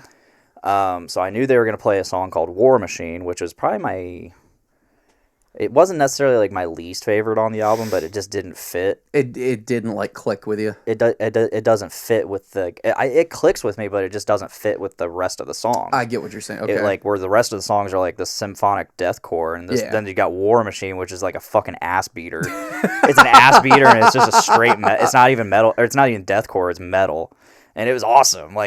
So I was like, maybe if I hear it live, I'll like it more. Yeah, I did. Yeah, that was a fucking ass beater. Fucking ass beater. I love that. Kind of jumping around all over the place, but like, I think, yeah. So Corinne, Tyler, and his wife Skylar came. Yeah. Former co-host on Podcastrophe, Tyler McLaughlin. I didn't know that was him, and his wife. I graduated with Skylar, so I went to high school with Skylar, and like I remember seeing her, and like I never talked to her because I saw her at the pub a few times, and I was like, I'm like 90% sure I know who you are. And we never really talked in high school either. But then like seeing her at the show, I was like, oh, hey. And then it clicked. I was like, God damn it. We went to high school. We graduated together. That's why I know. I've literally been spending like a year trying to figure out in my head. I'm like, how do I know you? But yeah. So like they had, I was sitting there talking to Corinne like before Signs of the Swarm went on. And they're like, she's like, whoa, what kind of music do you think? And I'm like, it's deathcore. It's gonna be fucking ass beaters left and right. Like, I just love that term, ass beaters. I mean, even the thing is, like, I said that, and then later on, like, Will introducing, I think it was Prison of Flesh. Yeah, he was like, "This next song's an ass beater." I'm like, yes. That's so good. So fast forward to just before Lorna Shore went on. This is so funny. She's like, man, Corinne was like, man, how late do you think they're going to go on? I'm like, probably 11. And then I was like, I looked at my watch and it said 9:11. Make a wish. I literally said, I was like, oh, hey, 9:11, make a wish. I say that all the time. And she was like, you mean 11:11? I'm like, no, 9:11. She's like, no, like I'm like, make a wish. Never I looked at her. I'm like, I just started going with it. I'm like, you don't know? I'm like, Corinne, did you forget? That's like the one you never forget. You never forget that one. Never forget. Never forget. And I'm like, you forgot. I can't believe you. You know what sucks is like the never forget was also like a Halo tagline. Yeah. And it was like, I just remember at the time people were like, never forget Halo 3, the Master Chief, 9/11. I was like, oh God, what a horrible thing to be associated with. Yeah. Yeah. But the gambling was so much fun. I sat at the blackjack tables for the first time. I had a blast. And it was crazy because like the first blackjack table we were sitting at was $25 minimum buy-in. Damn. So it's scary because I put $60 in and it was like, well, I should have only really put like 50 in, but I put $60 in and you get 2 green chips and you get 2 red chips. The reds are 5 and the greens are 25. And so every time you're doing, a hand, there's a green chip and you're like, oh shit, I could lose both of these hands in a row and there's $50 just gone. Yeah. And what ended up happening was because this blackjack table was fucking neat as shit because if you either had 21 as the dealer dealt it, doesn't matter what the dealer has, immediate payout. If you're on your turn and you're hitting and you hit 21, again, doesn't matter. I mean, if you either have blackjack or you hit 21, immediate payout. So like I was getting quite a few blackjacks like we all were. And it'd just be like immediate payout and you're like, this is $25. But it's not like us playing poker at like Sabrina's parents' house or at the checkerboard where you're like, yeah, you're just like, oh, this is a chip. It's like I'm suddenly holding like 6 or 7 of these green chips, and I'm like, that's like $175 in the like a stack this big, and you're just like, this little stack's worth money. This is worth actual dollars. It felt really good. Yeah. I put $60 in. I won $185 from that first table. I lost $220 total that night at the casino, and I was like, why didn't I quit? And then it was $109, I think I put on my credit card from buying. We ate at the Hard Rock. We had, drinks, and I was just like, every drink I was having, every Woodford was $60. You guys let me go eat by myself. We didn't know you were going to eat. I'm so sorry. We didn't know you were going to eat. Let me go eat by myself, and then ended up eating at the exact same place, not even half an hour after I got done. I think you had just got done, because we got up from the second blackjack table we were at, and we were like, dude, we're getting fleeced. I literally let's eat before tonight becomes a problem. I ate by myself. We ate with Ben. Yeah. Yeah, our buddy Ben came and joined us out at the casino. He didn't stay for the show, but he joined us for the casino, which was super fucking neat. Love Ben. Shout out to Ben. Yeah, he's a cool dude. I've never hung out with him, so I've been friends with Ben, and it's funny, when I started hanging out with everybody at the checkerboard, I didn't realize Ben was Ben. Ben and I have been really good friends since high school. Okay. Ben also used to be like 2 of me. Like, Ben was a big guy. He was a very big guy. I didn't recognize Ben at all. What, he graduated with you, or? No, he's a year under me, I think. He's younger than you? Maybe. Or maybe he's either a year older or a year younger. I was gonna say, he looks older than me. He can't be a year older, because that'd put him at Sabrina. Because Sabrina graduated. Well, no, Sabrina graduated in what, 2010? So maybe he was a year above me. He was either a year above or a year under. Okay. Man, he looks older than me. He's just got that chiseled face, man. Yeah, true. He's got that grizzly look to him. But him and I have been friends for forever. And then, of course, after high school, I didn't see him for a decade. And then started hanging out at the checkerboard. And one day, he's just like, he came, he was our, server for quite a few times we were there. And it's just one of the times we were there after having been there for probably a few weeks or months.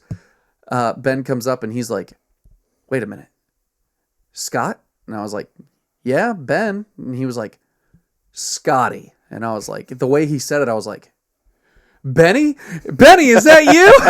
I was like, oh my God, Ben. I was like, you lost yourself. You climbed out of yourself. You look great. Like, he literally dropped like 1.5 of him. Like, and of course he's super in shape and ripped and shit now. Like, yeah, dude. But it's just, I remember seeing him and I'm like, he looks familiar. And I was like, yeah, it probably just looks like, it's probably just a drunk thing where you're like, yeah, people look familiar when you start drinking. No, it was Benny. It was Ben. And I was like, oh shit, Ben, my boy. So it was really neat for him to come to the casino and hang out, because I haven't hung out with him since high school. Yeah. So like, that was a ton of fun. Love that dude to death. He's a good dude. Yeah, it was a good time hanging out with him, getting to know him a little better, being around him. Oh yeah. Outside of a really loud bar. Yeah. While like music's playing and shit. Dude, it was great too, because while we're at the show and stuff, I remember a point where I was who was it? It was Sabrina and T, or not Sabrina, Sid and T had gone into the pit. Yeah, I watched. They'd gone into the pit, and you were out there with Corinne, Tyler, and Skylar, and so I was just standing with Sabrina and Tyler, or G5, and I'm sitting there, and I'm just like, kind of like looking at the show and stuff, and then kind of looking around, and I was like, just got a hair up my ass. So I was like, I need to go on an adventure. And so I just wandered out, and Sabrina later, I guess, was like, yeah, you did disappear for like 20 minutes. And I was like, yeah, I don't know really what I was doing. I was like, I just decided I didn't want to be in that spot anymore. And so I walked out of the show and I got another drink, and I kind of just walked around the casino, and then I walked back in to the show and was like, I did the same thing. I think I left and went and got, some ibuprofen. Mm-hmm. I had already bought some. I had to buy Tylenol and ibuprofen, despite having it out in the car. Yeah, I just didn't want to go out to the car all the way out to the car and have to do the ID thing again. Well, and I had eaten, what was it? So G5 gave me a square of cookies and cream chocolate edible, and then he gave me this PB&J one, which I didn't have until this past weekend. dude. The PB&J one was like it. I swear to God, they used real peanut butter and then like some sort of gelatin. Like it tasted like such a exactly like a PB&J, and I ate half of it during the day, and then I went about cleaning the house and doing stuff, and then during that night I ate the other half of it. But that was what I did. So I ate half of the cookies and cream chocolate square on the way there, and I remember being in the car and just being like, I feel relaxed, I feel good. And then we get there and I start having some drinks and stuff, and I hadn't drank in like 5-6 weeks. Started having some drinks, and I was like, I'm going to eat the other one too. So I ate the other one, and I felt great. That entire show, the whole time, that whole night, I was just like, I was coasting. And I just remember, I don't know if it was like the combination of the drinks and the chocolate or what, but in the middle of the show, I was like, I need to go explore. Yeah. There's a world out there, and I need to be a part of it. So I just I didn't say a word to G5 or Sabrina. Didn't say a word to anyone. I just disappeared. I walked out at one point, grabbed some shirts, and then at another point, I went and bought some ibuprofen and came back. Hell yeah. But yeah, I didn't adventure too much. I stayed inside. I stayed in the venue for the most part, but that was a neat venue, and the inside was way bigger. That like it wasn't crowded. There was a lot of people there, but it wasn't like shoulder to shoulder pat. So I was gonna say, even up front where I like closer to the front where I was at, it was still not like, it's not like at the Egyptian room where people get crammed together. But I mean, it was about the size of the Egyptian room. Yeah. Though, so, but and I don't know if there just weren't a ton of people or what. Because also like Gary, I guess, is kind of a weird spot to have. It is. It was funny. Because we got to the casino early, and you could tell just by like what everybody was wearing. Like I remember the lady checking our IDs when we first got to the casino. She's like, "You guys are here for the show, aren't you? You guys are you showed up and showed out. Like you're dressed the part." And it was like, "Yeah, you got us. We're here for the show." Meanwhile, I'm just like wearing what I normally wear. Yeah, this is just what any of us normally wear. I didn't dress up for this. This is my normal attire. And then as we're there in the casino and we're gambling and eating and stuff, you see the people. It slowly starts to trickle in. We're like, the casino at first was like, there were a couple people you could tell were there for the show, but it was just normal people. And normal you guys people didn't even see Will Ramos walk by us. No, we did, because you pointed it out. You were like, oh shit, that I guess I saw him walking away, but you were like, that's fucking Will Ramos. Well, I saw dude in a black hood up, and I'm like, man, I wonder if that's Will Ramos. And I could see his face and stuff. Yeah. I'm like, I'm pretty sure that is. And then of course someone stopped him to take a picture, and I'm like, yup, that's Will Ramos. Should have ran over and said hi. There's been a few different people were like, and you didn't stop him to say hi. I'm so disappointed. And I'm like, I don't like doing that. I don't like stopping people. I am a person, so like I've met a few celebrities in my day, and like I've always been of the mindset that it's like, I don't take pictures. I don't get like autographs. I want it to be a genuinely organic experience where it's like, I met you and this is awesome. And like, I didn't plan it. I just want to enjoy the time of like meeting you and getting to talk to you and hang out versus like, hey man, because they get bombarded with that, right? Yeah. Well, that's why you start with like the talking first. And then before you leave, you're like, hey, can I snag a picture with you? I've just never done that. Yeah. And I don't know. It's not because I guess I don't want one, but I've just always been like, that's just, it feels, I guess, more precious to me because that's an experience that I had and I know I had it, and I don't have to, not that people justify it. Like, it's cool to get pictures with people that you're like, oh man, I fucking love this person and the thing that they do. But for me, it's just always been like I got to hang out with them, and that's like a memory now that I'll always have, and I get to hang on to that, and it's something that I like cherish and kind of treasure in a way. Yeah, I mean, back in September, I think, I got to meet, like, honestly, two of my favorite YouTubers. But, like, I really, like, one of those YouTubers I really got to actually meet and chat with. I got a picture with him, but what up, Tabby? Hey, Tabby! What up, girl? But I actually got to, I had seen him already walking around and stuff, and then he was there to demo some, like, gear from, like, Marshall amps and stuff, I think. So, like, he was just at this booth, like, he was completely by himself, and I'm like, all right, I need to just say something, say hi. And so I said hi, and then I told him I was a fan, been watching his shit for like 10 plus years now, about 12 actually. And then like I was like, oh, by the way, like we have this connection. His band's last album. They were looking. They posted on their Facebook like, hey, does anybody know any like graphic designers? We need we need a graphic designer. So I tagged my buddy Alan Ashcraft. Okay. Used to be the drummer for Across the Sun. And so I tagged him. I'm like, okay, cool. And then months later, the album comes out, and I look on the post, and it's like artwork by Alan Ashcraft. I'm like, whoa! Oh shit! He actually, well, I knew he did that stuff, and I knew he did it for big bands. Like he's done like Papa Roach, Shinedown. What the fuck? Yeah, he's got Foo Fighters. He's got a catalog, man. Holy shit! Good for him. Yeah, he's done merch for a lot of huge bands. That's awesome. Hell yeah, and dude. That's been his job as long as I've known him. He's always been a graphic designer on top of being a drummer too.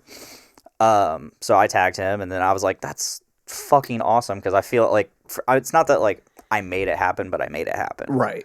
I mean, you were the introductory piece, right? Yeah. Like you're the bridge between those two people. So I told Fluff, the YouTuber, his name's Ryan Bruce. He goes by Fluff, and he's like a music producer, music YouTuber, mostly guitar themed or guitar oriented. But I told him that, and he's like, "Oh, dude, that's really fucking cool, dude." And hell yeah, dude. Then I also showed him my Rest Repose tattoo, which is Rest Repose was his band before Dragged Under. No shit.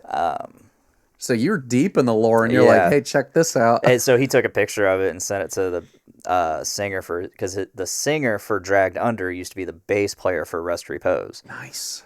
And which I had the singer from Rest Repose on the podcast. Really? Yeah, I think it was like episode 45. No shit. Yeah, but it was like a month after he got kicked out of the band. Oh shit. Which he got kicked out of the band a couple days after I saw them in Chicago. No shit. And that's it was wild. It was super wild, and I'm like, hey, because I said, hey, if you ever want to talk about this on my podcast, and he was like, yeah, dude, I would love to.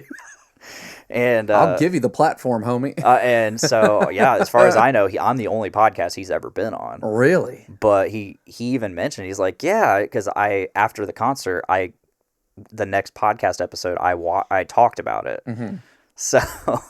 So he's like, oh yeah, I saw the last episode where you talked about like the show and stuff. Like, I'm like, you've watched my show. You've watched my podcast? Which makes me wonder if, like, when I put out the Tanner Cowan's episode of Podcastrophe, if anybody that knew him watched it.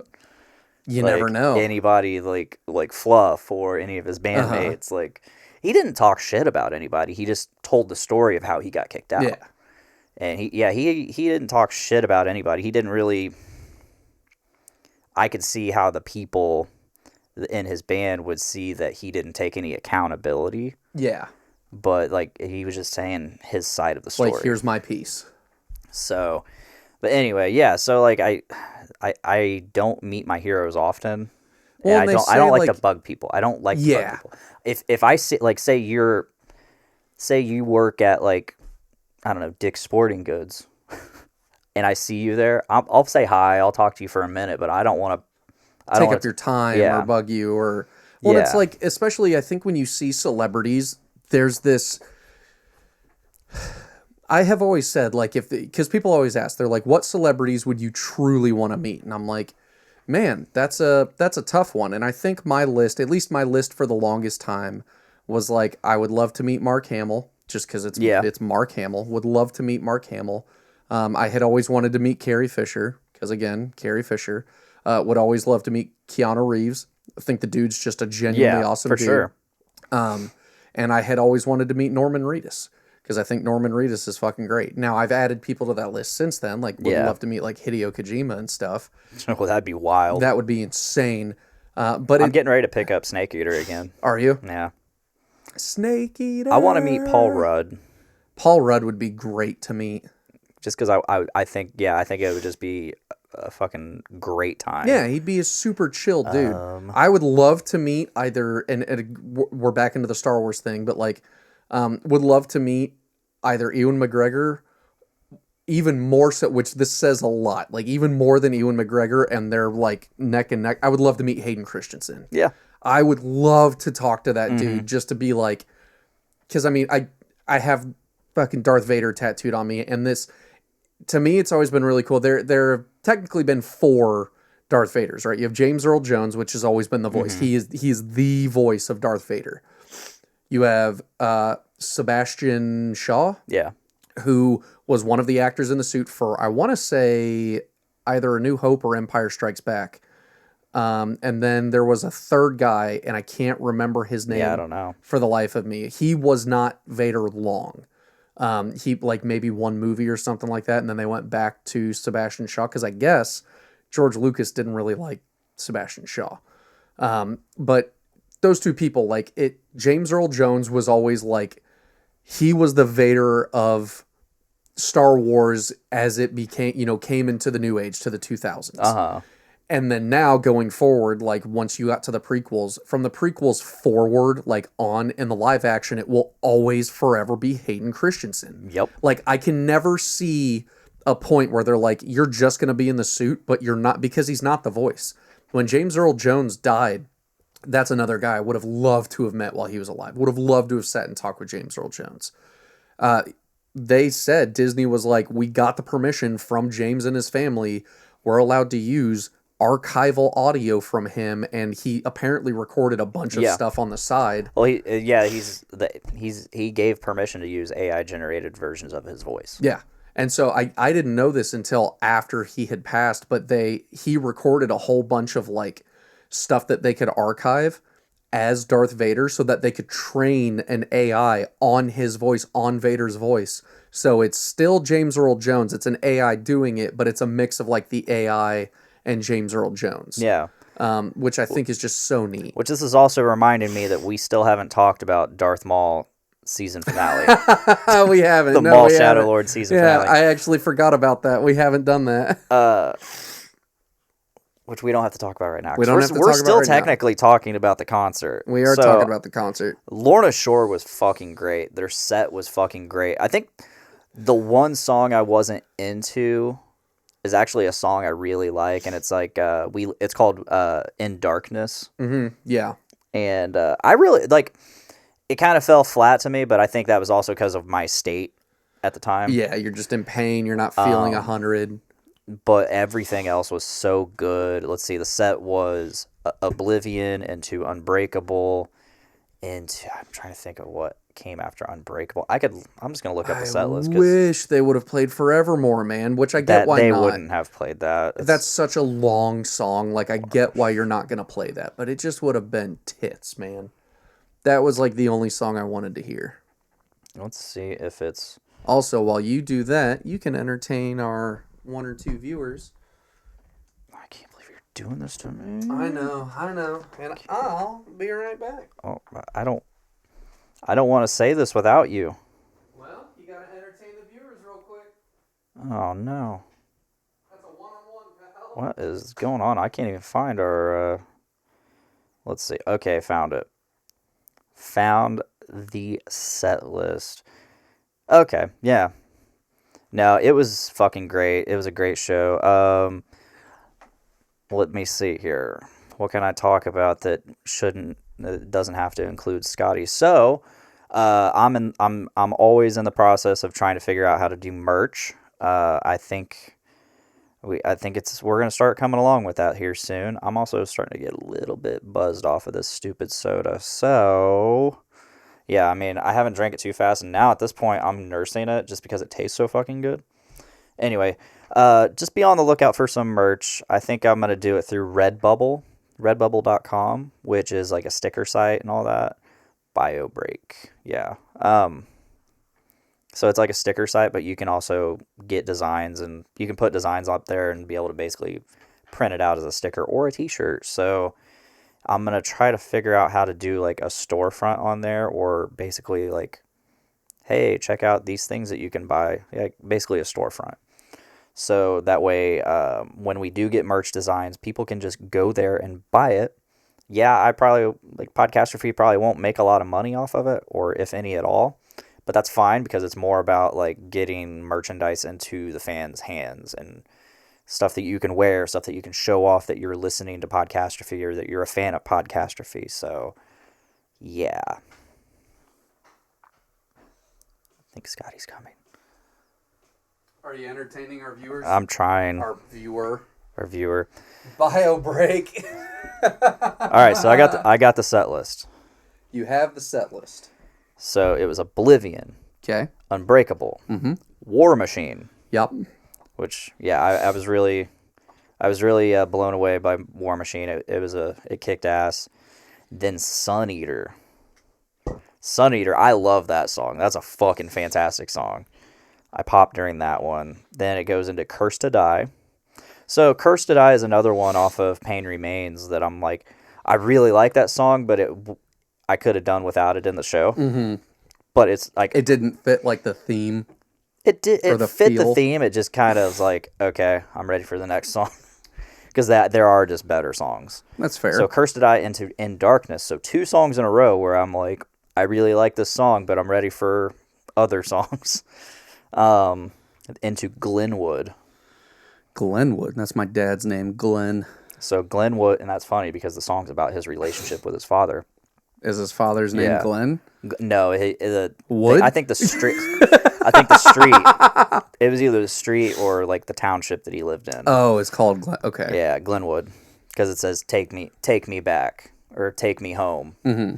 This pain is all I know. Like, yeah, that song. That's a very emotional song, and the music video is really emotional too. Into the ass beater of Prison of Flesh. Ass beater, an absolute ass beater. And then at which point, Will says after Pain or Prison of Flesh, Will comes and says, "This is our last song, but it's 3 songs." Yeah. So at which point love that. At which point they play Pain Remains 1, Dancing Like Flames, Pain Remains 2, After All I've Done, I'll Disappear, and Pain Remains 3, In a Sea of Fire. I honestly, dude, that whole show. And then the encore, To the Hellfire. This is the funny thing. So before Pain Remains comes on, I'm pretty sure it might have been even before that, but before Pain Remains comes on, I was back there with you guys by this point. Sabrina, she's like, "Oh, they're going to play To the Hellfire. They're going to play To the Hellfire." I'm like, "This isn't To the Hellfire." She's like, "They're getting ready to play the To the Hellfire." I'm like, "No, this is going to be Pain Remains." I'm like, Hell To the Hellfire is going to be the encore. Like, one, I already knew. Mm-hmm. I already knew because Jeremiah told me, but I also was like, yeah, they're gonna. It just makes sense to save To the Hellfire for encore. So they get done playing Pain Remains, and basically they're getting ready to do the encore thing where they leave the stage and then they pretend that they're done. And then at that point, you're like, everybody's like, "All right, let's go play blackjack." Yeah. And I'm like, Sabrina just popped for To the Hellfire, and it wasn't even being played, and now it's about to be played, and she's just leaving. We had blackjack to play. We have money to lose. I wish I would have stayed for To the Hellfire, but like I didn't know like what was going on really. Right. I knew you guys were playing blackjack, but I didn't know if it was gonna be like if you were trying to get out of like go play it real quick and then get out. So I just went with you. Yeah, I think we just wanted to, because it's also like it's kind of a rarity that you go to the casino, mostly because like I took out $200. And well, $220. So I gave $20 to T for gas. I took $200 with me because I was like, I know I'm gonna want to gamble, and I'll use this money for like food, drinks, things like that. Well, I didn't end up doing that at all. I spent all the $200 on gambling, and then I also put $109 with tips on my fucking credit card for drinks. So I spent like over $300 that night. I gambled. I put $20 into a slot machine. That is all I gambled. That's not bad. At one point, I think I bet a few times, and then it popped up. I got down to like 17, and then it popped up to 20.65. At which point, I then drained it. So yeah, whatever. I think the next so it's cool depending on like each casino. I'm gonna guess. So the casinos that I've gone to previously with everybody, those were casinos that were part of like Caesars. Yeah. So I've got a little card in my wallet, a Caesars card, and when you go there, it's basically like any money you get, you can just put it on the card instead of getting like one of those slips, and you just have the money on your card, and then you can cash out at any time or things like that. So when you sign up for that, it's like the players circle or something like that. Yeah. You sign up for a card for that casino or that network of casinos. They'll give you like $25, and it's, do you want $25 at the table, or do you want $25 to play on the slots? And so we didn't end up signing up for it, but like all you do is you basically give them like your name and phone number. They're like, all right, thanks for joining our program. Here's $25. Hell yeah. And we didn't end up doing that, but I'm like, I kind of wish we would have, because then one, you have a card for that network. So if you're ever at a casino, you're like, oh, just use this card. Yeah. But two, that's like, it's a free $25. You could put $25. I think G5 ended up winning like it was like $300 or $400 on the slots. And he was just like out. And I'm like, that's a smart man.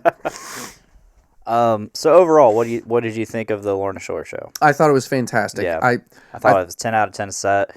It was, not to cut you off, but... No, I agree. It was literally all songs off the last 2 albums, and I guess one off the EP before, so it's like literally all the stuff that I know, because they didn't play anything pre-Will Ramos. Okay. Which he used to do songs from, like, before. Back in the day. But, yeah, I think it was literally all stuff off... It was mostly stuff off the new CD. Yeah. Which, like, they played most of the new CD.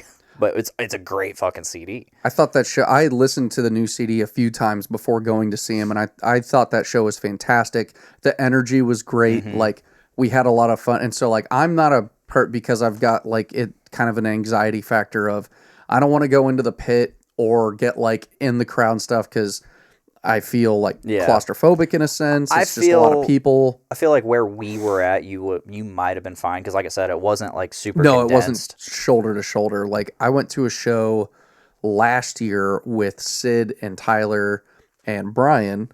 We were at Salt Shed in Chicago. For as big as Salt Shed is, and it's just as big as Hard Rock's venue, if not bigger, it was literally, like, packed shoulder to shoulder, standing next to people for those shows. And I was like, okay, this is a lot of fucking people. Like, it's like being out on the lawn at fucking Clips or whatever it's called now.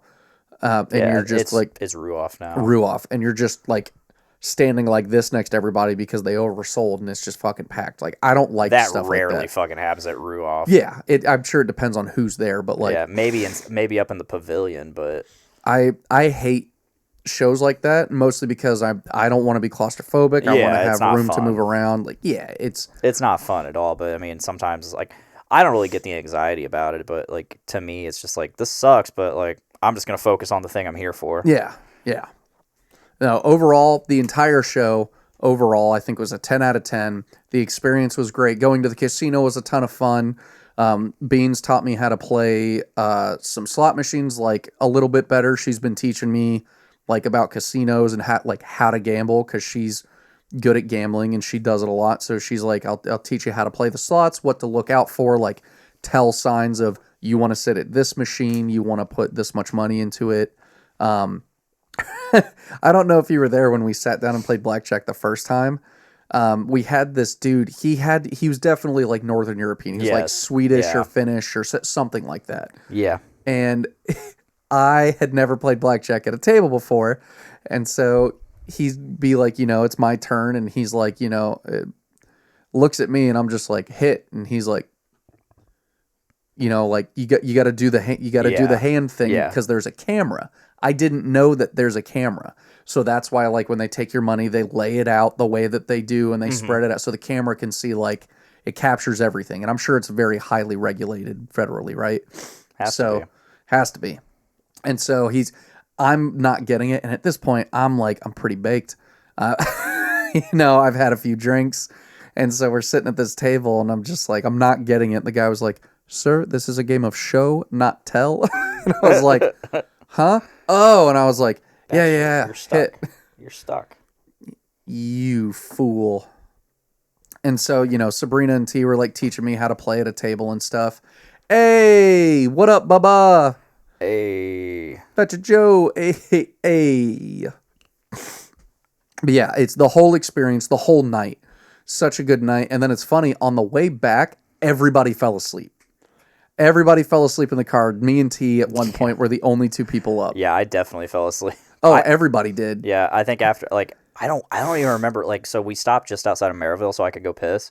Yeah. And then like I remember getting back on the road and just I don't remember anything after that. I just remember waking up. Nobody does because they were like, we stopped at a gas station. I was like, yeah, because G5 got a bag of Cheez-Its and he gave me some Cheez-Its while we were driving back, and I was like, hell yeah.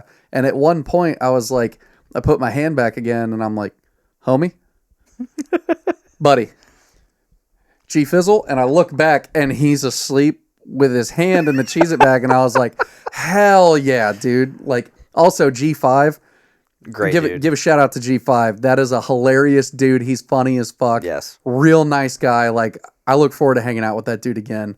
He just fits in so well. He really does. Like, he just was able to like slot himself right into the friend group. He fits in. He's got the same humor. Can talk about metal shows to video games to whatever. Like, it awesome, dude. A1, yeah. S tier. Huge shout out to G5. That dude fucking rocks. And it was just such a funny experience that I looked back and I was like, yeah, all right. And so T and I were the only two up. We're driving back and we're listening to music. Which that playlist was fucking banger after banger. After banger after banger after banger. It was such a good playlist because I was like, I want to hear some white girl music. And he was like, what are you thinking? I'm like, hey, let me see the phone. I got you. So I put on Skater Boy. Yeah, I was gonna say, like, I remember a few different Avril Lavigne songs popping up, and I'm like, fuck yes. And every song that came on, we were just like, this is such a banger. I was listening to Avril Lavigne last night. Like, were you? Nobody's Home was like the first video in my recommended on YouTube, like while I'm laying in bed, and I was like, oh, that was like my favorite Avril Lavigne song, so I played it. I'm like, I listened to it, and then. Then I listened to My Happy Ending, and like I just went down a little rabbit hole, like Losing Grip. Fucking, she had some fucking good songs. She had some bangers, bro. And I was like, dude, I haven't heard anybody play Skater Boy in I don't know how long. Yeah. And I was like, so I'm gonna play Skater Boy. I played it, and I was like, we're just gonna let the algorithm ride. Yeah, he was like, hell yeah. And it was a banger. After we got a really great country song that was just randomly thrown in there, and I think that was from like Tyler's algorithm as like a songs you may like. Was this on the way home? Yeah, this was on the way home. No, dude, we at one point Tyler and I are just like singing this white girl music bangers, and then there was also a lot of like early emo day bangers and shit in there, and like that playlist fucked so hard. But it was funny because at one point the country song started playing, and T and I were like, at least for me, I was like on the verge of crying laughing. Like we were laughing so hard and no one woke up. And I was just like, man, they're out. And it was just the boys. Yeah. I was just, well, I mean, I woke up once we hit the traffic. Once we hit the traffic, and I don't know if it was because like the car just stopped its momentum or what, like people started waking up and stuff. But like you guys were all out for a solid 30 minutes. Maybe 40 minutes, and T and I were just hanging out, just us, and we were talking and just shooting shit, singing white girl music. I do remember like waking up intermittently and just hearing like you fucking laughing. Dude, you were just a total fucking gremlin the whole fucking way home. The whole ride home, especially once we hit the traffic, and it was like. Yeah. I was in it. We got to Tippecanoe County, and all of a sudden it was like, we're the closest to home we'd been the entire time. 8 miles took us 40 minutes. 40 minutes to get through 8 miles of traffic. It was fucking insane. And this was at 2 in the fucking morning. Yeah. I got home about probably like 2:30 or 3. Yeah. Because I think I got home around 2:30. And it's funny because I was like, I know you guys are all going to sleep, but I'm going to stay up. I want to play some video games. I was like, I'm off. I was off Friday, Saturday, Sunday. So I was like, I got a 3-day weekend. This is going to be great. And I got home and was like, I really need to go to bed. It's too much. Oh, it hit me so hard. For me, like I had to be up by 9. So yeah, I had to get up by 9. I think I woke up at. It's terrible. My brain goes there. I woke up at I think 7:30 or 8. That's not bad. And I just went down to the couch, threw on I just threw on YouTube and I passed out, kind of like I did this afternoon. Yeah. Till 9. I got here today. Quick aside, I got here today, and Dick looked like he had just woken up. And I was like, "You been sleeping, buddy?" And he's like, "Yeah." Yeah. I was like, "Hell yeah, Bubba." I'm like, dude, want like a stretch? Yeah. Because every time I walk into Dick's house, I'm always like, honey, sweetheart, I'm home. I think, I was like awake, but I was still like laying there, like, just like, and then I hear the door open. I'm like, oh fuck, that's Scotty. Yeah, that's me. Because normally I come in here before you get here, and I set everything up. And so I had thought you might be asleep because I sent you a snap, and usually you're like immediate response with a snap, and I was like on the way here, I was like 5 minutes, 15 minutes, 30 minutes, and I was like, Dick might actually be asleep. And when I walked in and all the lights were off and the door was closed to the podcast room, I was like, I'm going to turn the corner and Dick's just going to be out. And it looked like you had just woken up. No, you're right. Sometimes you need a nap, man. I've been taking a nap about almost every day. Monday I didn't because I worked a training shift at Gen NA. Gen NA looks like it's been going great, by the way. Oh, it's fucking fantastic. But hell yeah, I love that for you. So somebody needed the night off, so they're like, hey, can anybody cover the shift? And Summer, Rob's wife, she said, yeah, I'll cover your shift. She helps out there. And I just threw it out there. I'm like, just if I get a little more training inside the store, like I'd be more than happy to cover people's shifts if they need somebody. Mm-hmm. And she's like, oh cool, you can train with me tonight. And I'm like, I already called for band practice. Yeah. But like we ended up not practicing. Like it got to a point where I think it was like 4 o'clock. I'm like, if I don't hear back, because like the one person that we needed to hear from that hadn't said yes yet was our drummer, who we practice at his place. So so you're like, you need him to answer you. And I got to leave here by 4:30 if I want to get there at a decent time. I was gonna say it takes you like an hour to get there, doesn't it? 40 minutes. Yeah. 40 minutes. So I'm just like, look, if I don't hear back by 4:30, I'm just gonna head to Lafayette and I'm gonna head to my other job. So that's what I did. Hell yeah. I got some more training inside. Oh yeah, that's another thing. We can end on this. It's almost 8 o'clock. It is getting there. So part of my training was I got to try everything. They wanted me to try everything on tap. Isn't everything on tap? No, not everything. Not everything. Okay, there's some things. There's a few non-alcoholic drinks, and I mean they're all non-alcoholic, but there's nothing in it. It's just some non-THC. It's just a beer. It's just a non-alcoholic beer. Okay. So I tried everything, and like I have a little shot glass. I'm literally just like pouring a shot down in it. Oh, that's really good. Next one. That's really good. Going through them all. Like 10 minutes after that, I think Summer was telling me something, and I like my ADHD autistic mind or whatever it is just popped in and it said, hey, you just drank a shitload of THC. Like, and I'm just like, and it just made me panic. I'm like I had to stop her. I'm like, hold on. Wait. I was like, how much did I just drink? Because I'm just now realizing that I just banged that all out. And she's like, because I'm used to like drinking a shot. Yeah. When I drink a shot, it's like 10 milligrams just in a shot. Yeah. So she's like, well, everything's like 0.2 or 2.5 to 5 milligrams. Okay. Per pint. Okay. So I'm like, okay. I thought I was drinking like 10 milligrams per shot. You're like, I've had 80 milligrams. And I was just going to, and I thought we were about to have a bad time in about 20 minutes. Well, I'm sure that's probably easy to do too. Like when you're working there and stuff and you're just like, yeah, no, like I'll have a quick drink with you or something. Cause it's all NA. Yeah. But then before you realize it, you're like, I'm at work. Yeah. I told her, I'm like, not man, okay. I was like, if I drank as much as I thought I did, I'm about to be useless to you in like 10, 15 minutes. And then I also have to drive home. But no, I think I drank maybe 5 total. That was last week. So we did that shot of that spirit last week. And so Mark was the only one to witness it live. We started our podcast and then we quickly ended our podcast.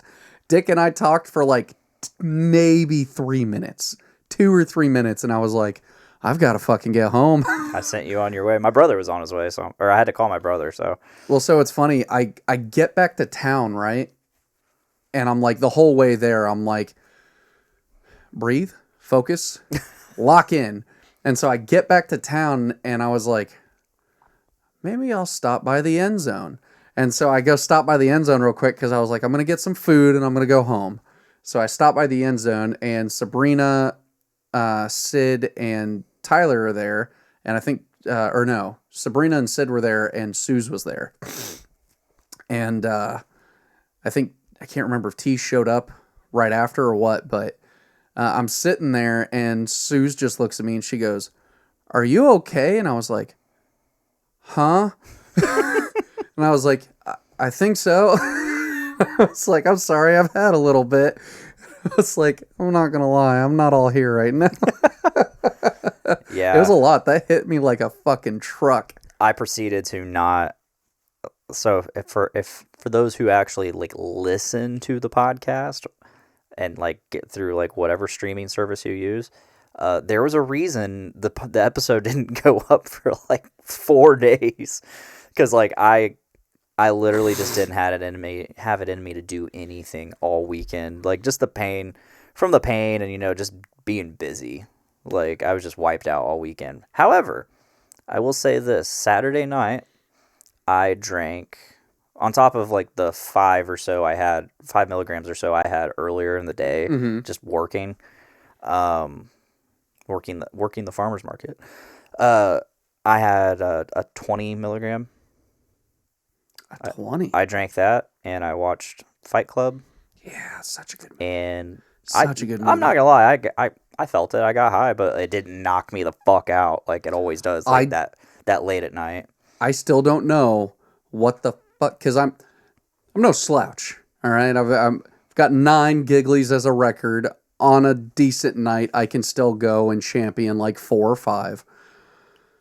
This one itty bitty shot, this one tiny little shot, took me the fuck out. I was gone. I was dead to the world. I've been drinking like half shots of that.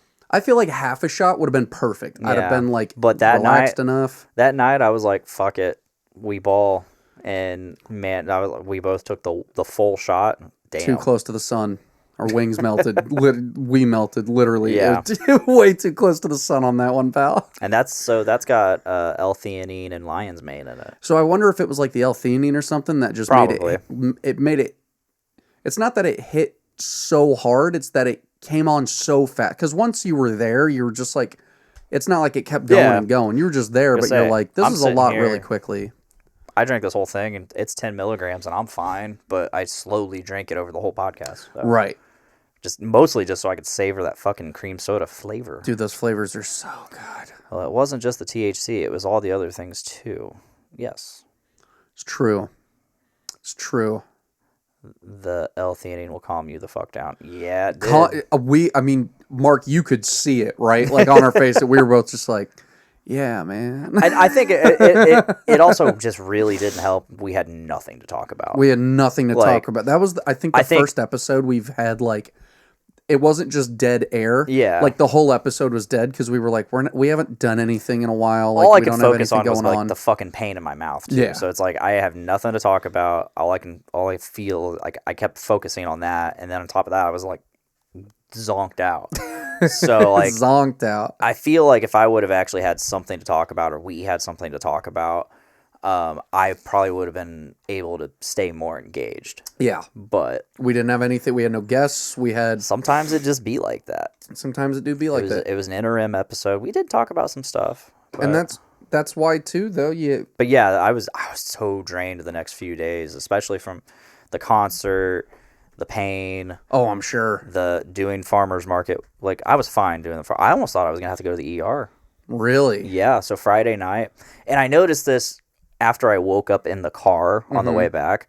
I was like, oh, all the pain's gone. But I felt like all of it, like, swelling down here below my jaw. And I felt like my gum swelling up. And so I was like, oh, okay, well, it doesn't hurt. So whatever. Fast forward to Friday night. And... Yeah, so Friday night I was chilling, and then I just now it's hitting. Now the THC's Yep, hitting. now we're getting there. But damn it. But yeah, so I started noticing like it was still there. I literally looked at my gum and it was coming up through my teeth. Oh shit. So it was swelling. And then I went to eat food and I was having a hard time. I think I just made cheese quesadillas. Mm-hmm. So I was having a hard time swallowing. Oh, so I'm like, I mean, I could swallow just fine, but there was a little bit of discomfort. Yeah, there's like some pain there. And I would feel up in here and it would like it was tender. Ooh. And all that, and like my lymph node and all that. I'm like, uh-oh. So I Googled it, and it's like, oh yeah, if infection travels like below the jaw and out from the tooth, it's like you need to seek like emergency help. And I'm like, Because it's basically like a blood infection. Yeah. Like, and it starts traveling through your body. Like, that's super dangerous. Yeah. So I messaged Rob, and I messaged everybody. I'm like, hey, just a heads up, everybody. Yeah, tooth pain is the fucking worst. So I messaged everybody. I'm like, hey, this is what's up. I might not be there in the morning in the case that I have this tooth infection and I might have to be going to the ER. And everybody was cool with it and all that, but I decided to just I said I'm gonna go to bed. If it's worse in the morning, I'll go to the ER. Right. I'll let them know and I'll just go to the ER in the morning because I have to get this root canal. I can't afford the root canal if I have a $500 copay at an ER. Dude, the copays on ER. That's with my insurance. Are insane. Yeah, with my insurance. And I don't have bad insurance. Yeah, me But either. like, yeah, $500 is a lot of fucking money. It's a lot of money. And so I was like, fuck, if I go to ER, I'm not going to have enough money for my root canal. Right. So I was like, okay, I'll go there if I have to. Mm-hmm. So I woke up. So luckily in the middle of the night, like at 2:00, I woke up like just randomly. And I was like, oh, well, it's been long enough. I can take another dose of my antibiotic. Mm-hmm. So I just took another dose, went back to bed. So I think that, like, when I woke up, nothing had really changed, but to me, that was a good thing. Like, nothing's... Yeah, it hasn't progressed. Yeah, it hasn't progressed or Right. advanced. So I'm like, okay, I should be good. About an hour later, I popped another antibiotic, went on my way. And since then, it's just been... It's gone down. It's gone down a lot, and That's now good. it's not... I still notice it, like, when I'm chewing, but it's not like pain. It's just like it's almost like a non-feeling, Yeah. if you will. Like it's not... There's like an absent... Yeah, not necessarily like absence. a numbness. Yeah. But it's just an absence of feeling. Grats! Ding grats! All right, so they used to sell Marley's Mellow Mood Tea. It contained the L-theanine and something else before it was cool, and I used to drink energy drinks all day, and then one of those at night to regulate my sleep because it would knock me dead. I could see that. Like, Yeah. if they had I remember just that a tea. shot of L-theanine, where it's like you just take the L-theanine, and it's... That, to me, almost feels like a more natural way than, like, melatonin, Oh, yeah. which melatonin just, like... Oh, Knocks so the for our fuck out. slushies, we can infuse it with L-theanine. Can you? Yeah, so the options are THC, kava, mushrooms, and L-theanine. What if I said yes to all of that? It would be a really expensive slushie. How expensive are we talking? So the base slushie with nothing in it is $7. Okay. Add THC, that's $5. So 12. And the rest are $2. So 18. I'd do it. Yeah. I'd do it just to do it. And this last weekend, so we had something different happening, which I didn't know we could do, and someone asked for it, and I was like, I looked at them like, can we do that? So we also, on top of the slushy, we also have like a few of the spirits out. Mm-hmm. So we have like two THC spirits, usually Plift and Chappies, Okay. and which Chappies is kind of like the bourbon one. And then we have 2 bottles of kava, 2 different kava bottles. So people were asking, what are you doing? The train. Yeah, the train. Obligatory train. So people were like, oh yeah, I'll take a slushie with a shot of the Chappies. Mm-hmm. I'm like, oh, you want the Chappies in the slushie? Like, yeah. And I'm like, okay. So that the shots were $6. Sheesh. So if I could get everything plus the shot, we're looking at $24. Yeah, for a slushie about that big. Oh, I bet you that thing. I would chug that real quick and then be like, I have 5 minutes to get home. But what's cool is like since there's nothing in the slushie, we can sell it to anybody. Yeah. But if you want stuff, you got to be of age. I think that was kind of killing it for some people. Was they wanted it, but like they're like, oh, it's in it. It's like, no, it's not in it. We can infuse it. Yeah. Or like, oh, I would, my kids would love this, but I'm like, do you want a sample? And they're like, oh, we can't give it. There's nothing in it. Yeah, there's nothing in it until we put stuff in it. Like this last week was Sex on the Beach.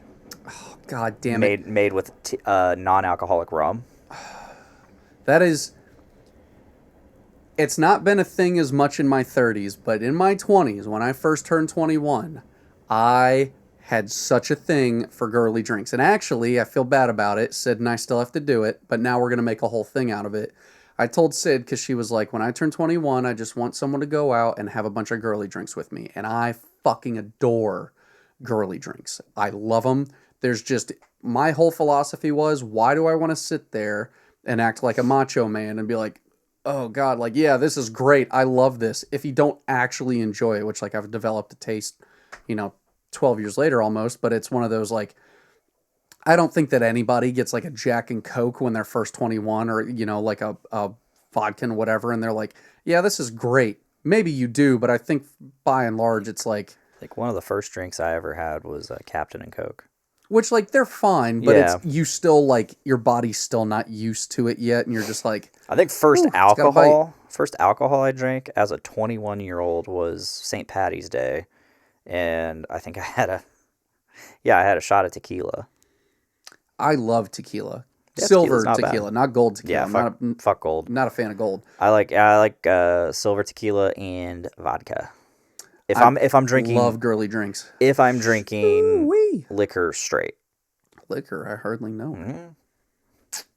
But if I'm gonna drink liquor straight, it has to be like vodka or tequila. Oh, God, I hate vodka. But it's the only thing I can't do. I can't do brown. I can't do any browns. Well, also, so that's the thing. Like Jameson, I guess aside, like most dark liquor. I guess like gold tequila and Jameson. Those are the only two I can really think of. And I get Jaeger if you fucking hate yourself. They're not meant for like doing shots or drinking. Like it's really... Because when I think of dark, I think of like whiskeys or bourbons. You don't really do shots of whiskeys or bourbons or scotches. Like you can, because Jameson is a... It's an Irish whiskey. But it's an Irish Scotch whiskey, I think. That's just Irish whiskey. Is it just Irish whiskey? Yes. It cannot be Scotch. Can't be? Yeah, Scotch is only from Scotland. Oh yeah, that's right. It is only from Scotland. It's not only that, but I think it's brand new oak barrels. It is made a very specific way. Yeah, you're right. Certain grains, yeah. It's like you could do shots of those, and that's fine. But like most whiskeys, bourbon, Scotch. They're sipping liquors. You're supposed to sit there and you just kind of sip on it. And that's why, like, they're great. I can do those neat. And when I was a real monster back in my youth, I would just drink, like, if I were... That's how you could tell if I were having truly a bad day. Because, like, Scott's having a normal day. Scotty's going to drink, like, 7 or 8 whiskey and Cokes. And usually it'd be, like, it was Jack, and then it was Makers, and then I went to Woodford. Sometimes I'll do, like, Buffalo Trace. Like... Woodford and Buffalo Trace are my top 2. I have a whiskey and Coke. That's just normal Scotty. I'll have a few of those. I can do mixed liquor.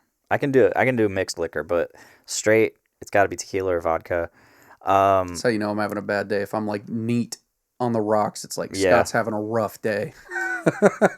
So I'm pretty sure it was Erica that ruined me on liquor because like with Southern Comfort mostly. Oh, you mean SoCo? Yeah. SoCo Ferrari? You got to be careful. If you say that name 3 times, it's like Beetlejuice. She'll just appear. It's true. That was actually the first time I ever met Erica was...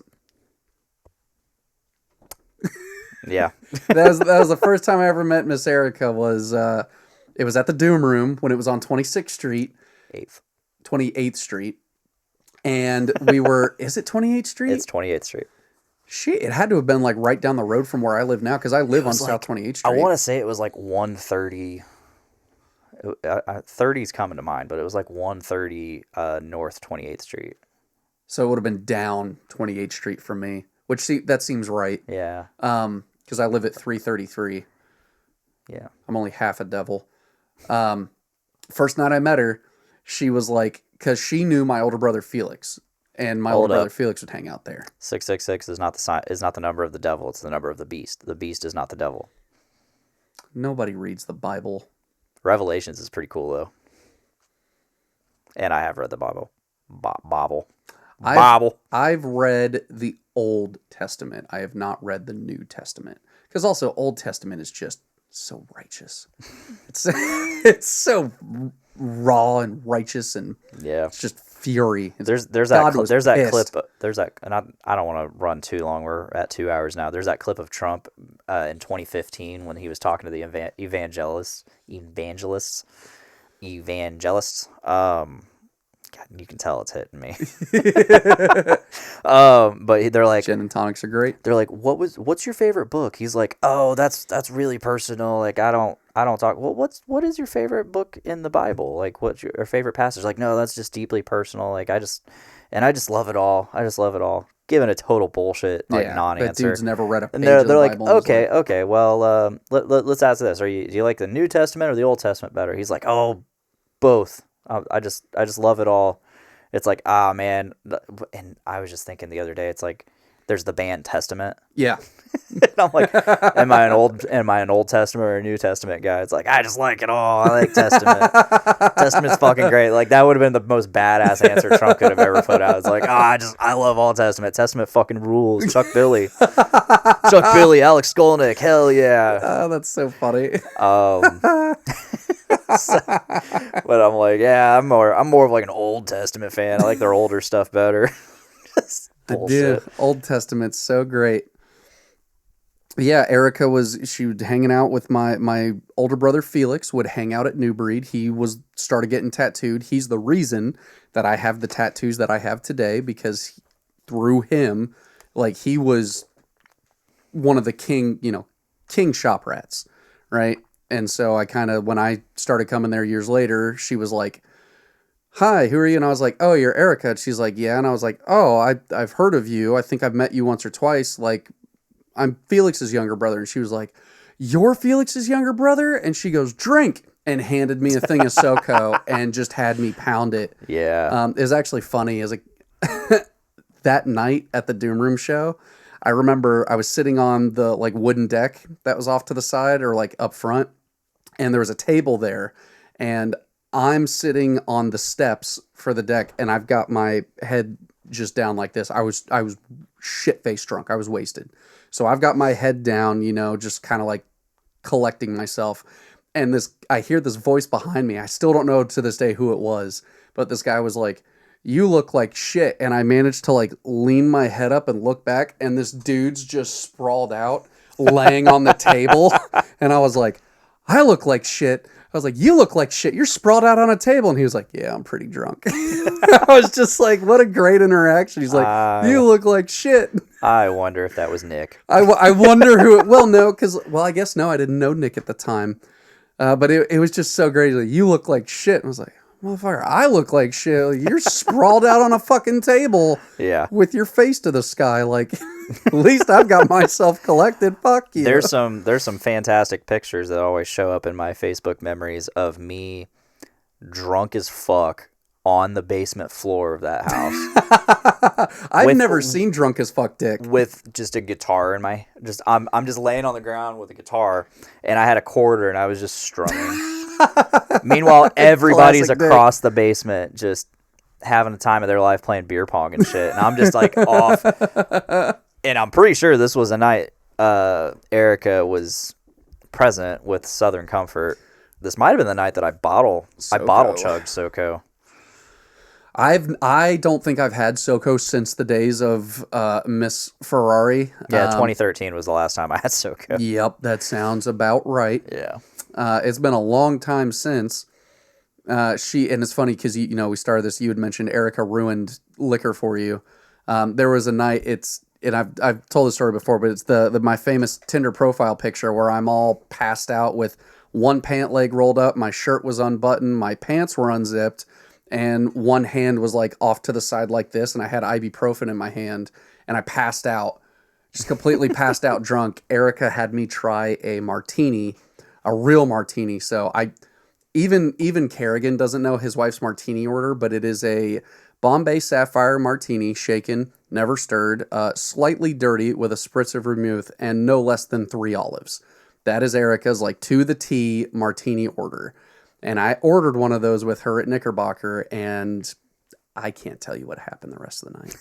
And that was my first drink like that. And this was like 7 years later, because Erica and she was pregnant with Alice. Yeah. At the time that I turned 21, so she couldn't go out to the bar with me. And then we drank obviously together after that, but we never had an official like, oh, Scotty, this is your birthday drink. We've never had that. Which Sid, I owe you that as well. We have to go out and get your girly drinks.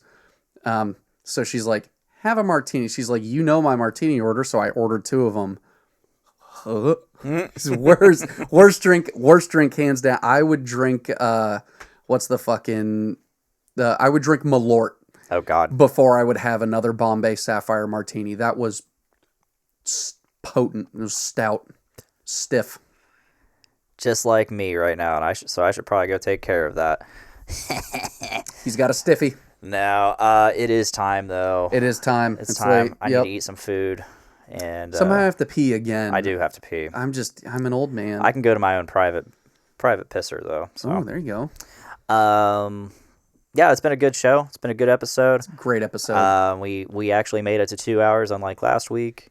This might be the first time in a minute we've made it to 2 hours. So we are looking to have guests again. So if you want a guest, hit us up.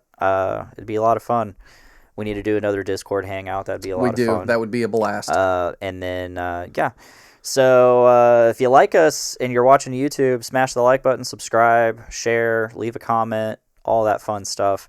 Anywhere else, like just tune in to Facebook every Thursday. We're doing Thursdays now. Thursdays currently, and so we're here at 6 o'clock every Thursday. Occasionally at Wednesday if we need to. But yeah, like, share, subscribe, follow, listen, watch, do all of the things. Leave comments because that helps engagement as well. And I'm working on some merch stuff. I've downloaded some apps to design things, so we can get the ball rolling on that. Give us feedback. Give us ideas. Yeah. Talk to us in the Discord. Yeah, hang out in the Discord. We need to post that link again soon. We do need to post that link. I'll fix that tonight. But yeah, so if that's all, that's all. Thank you guys, and make every day a big dick day. Bye, guys. Mahalo. And we're done recording.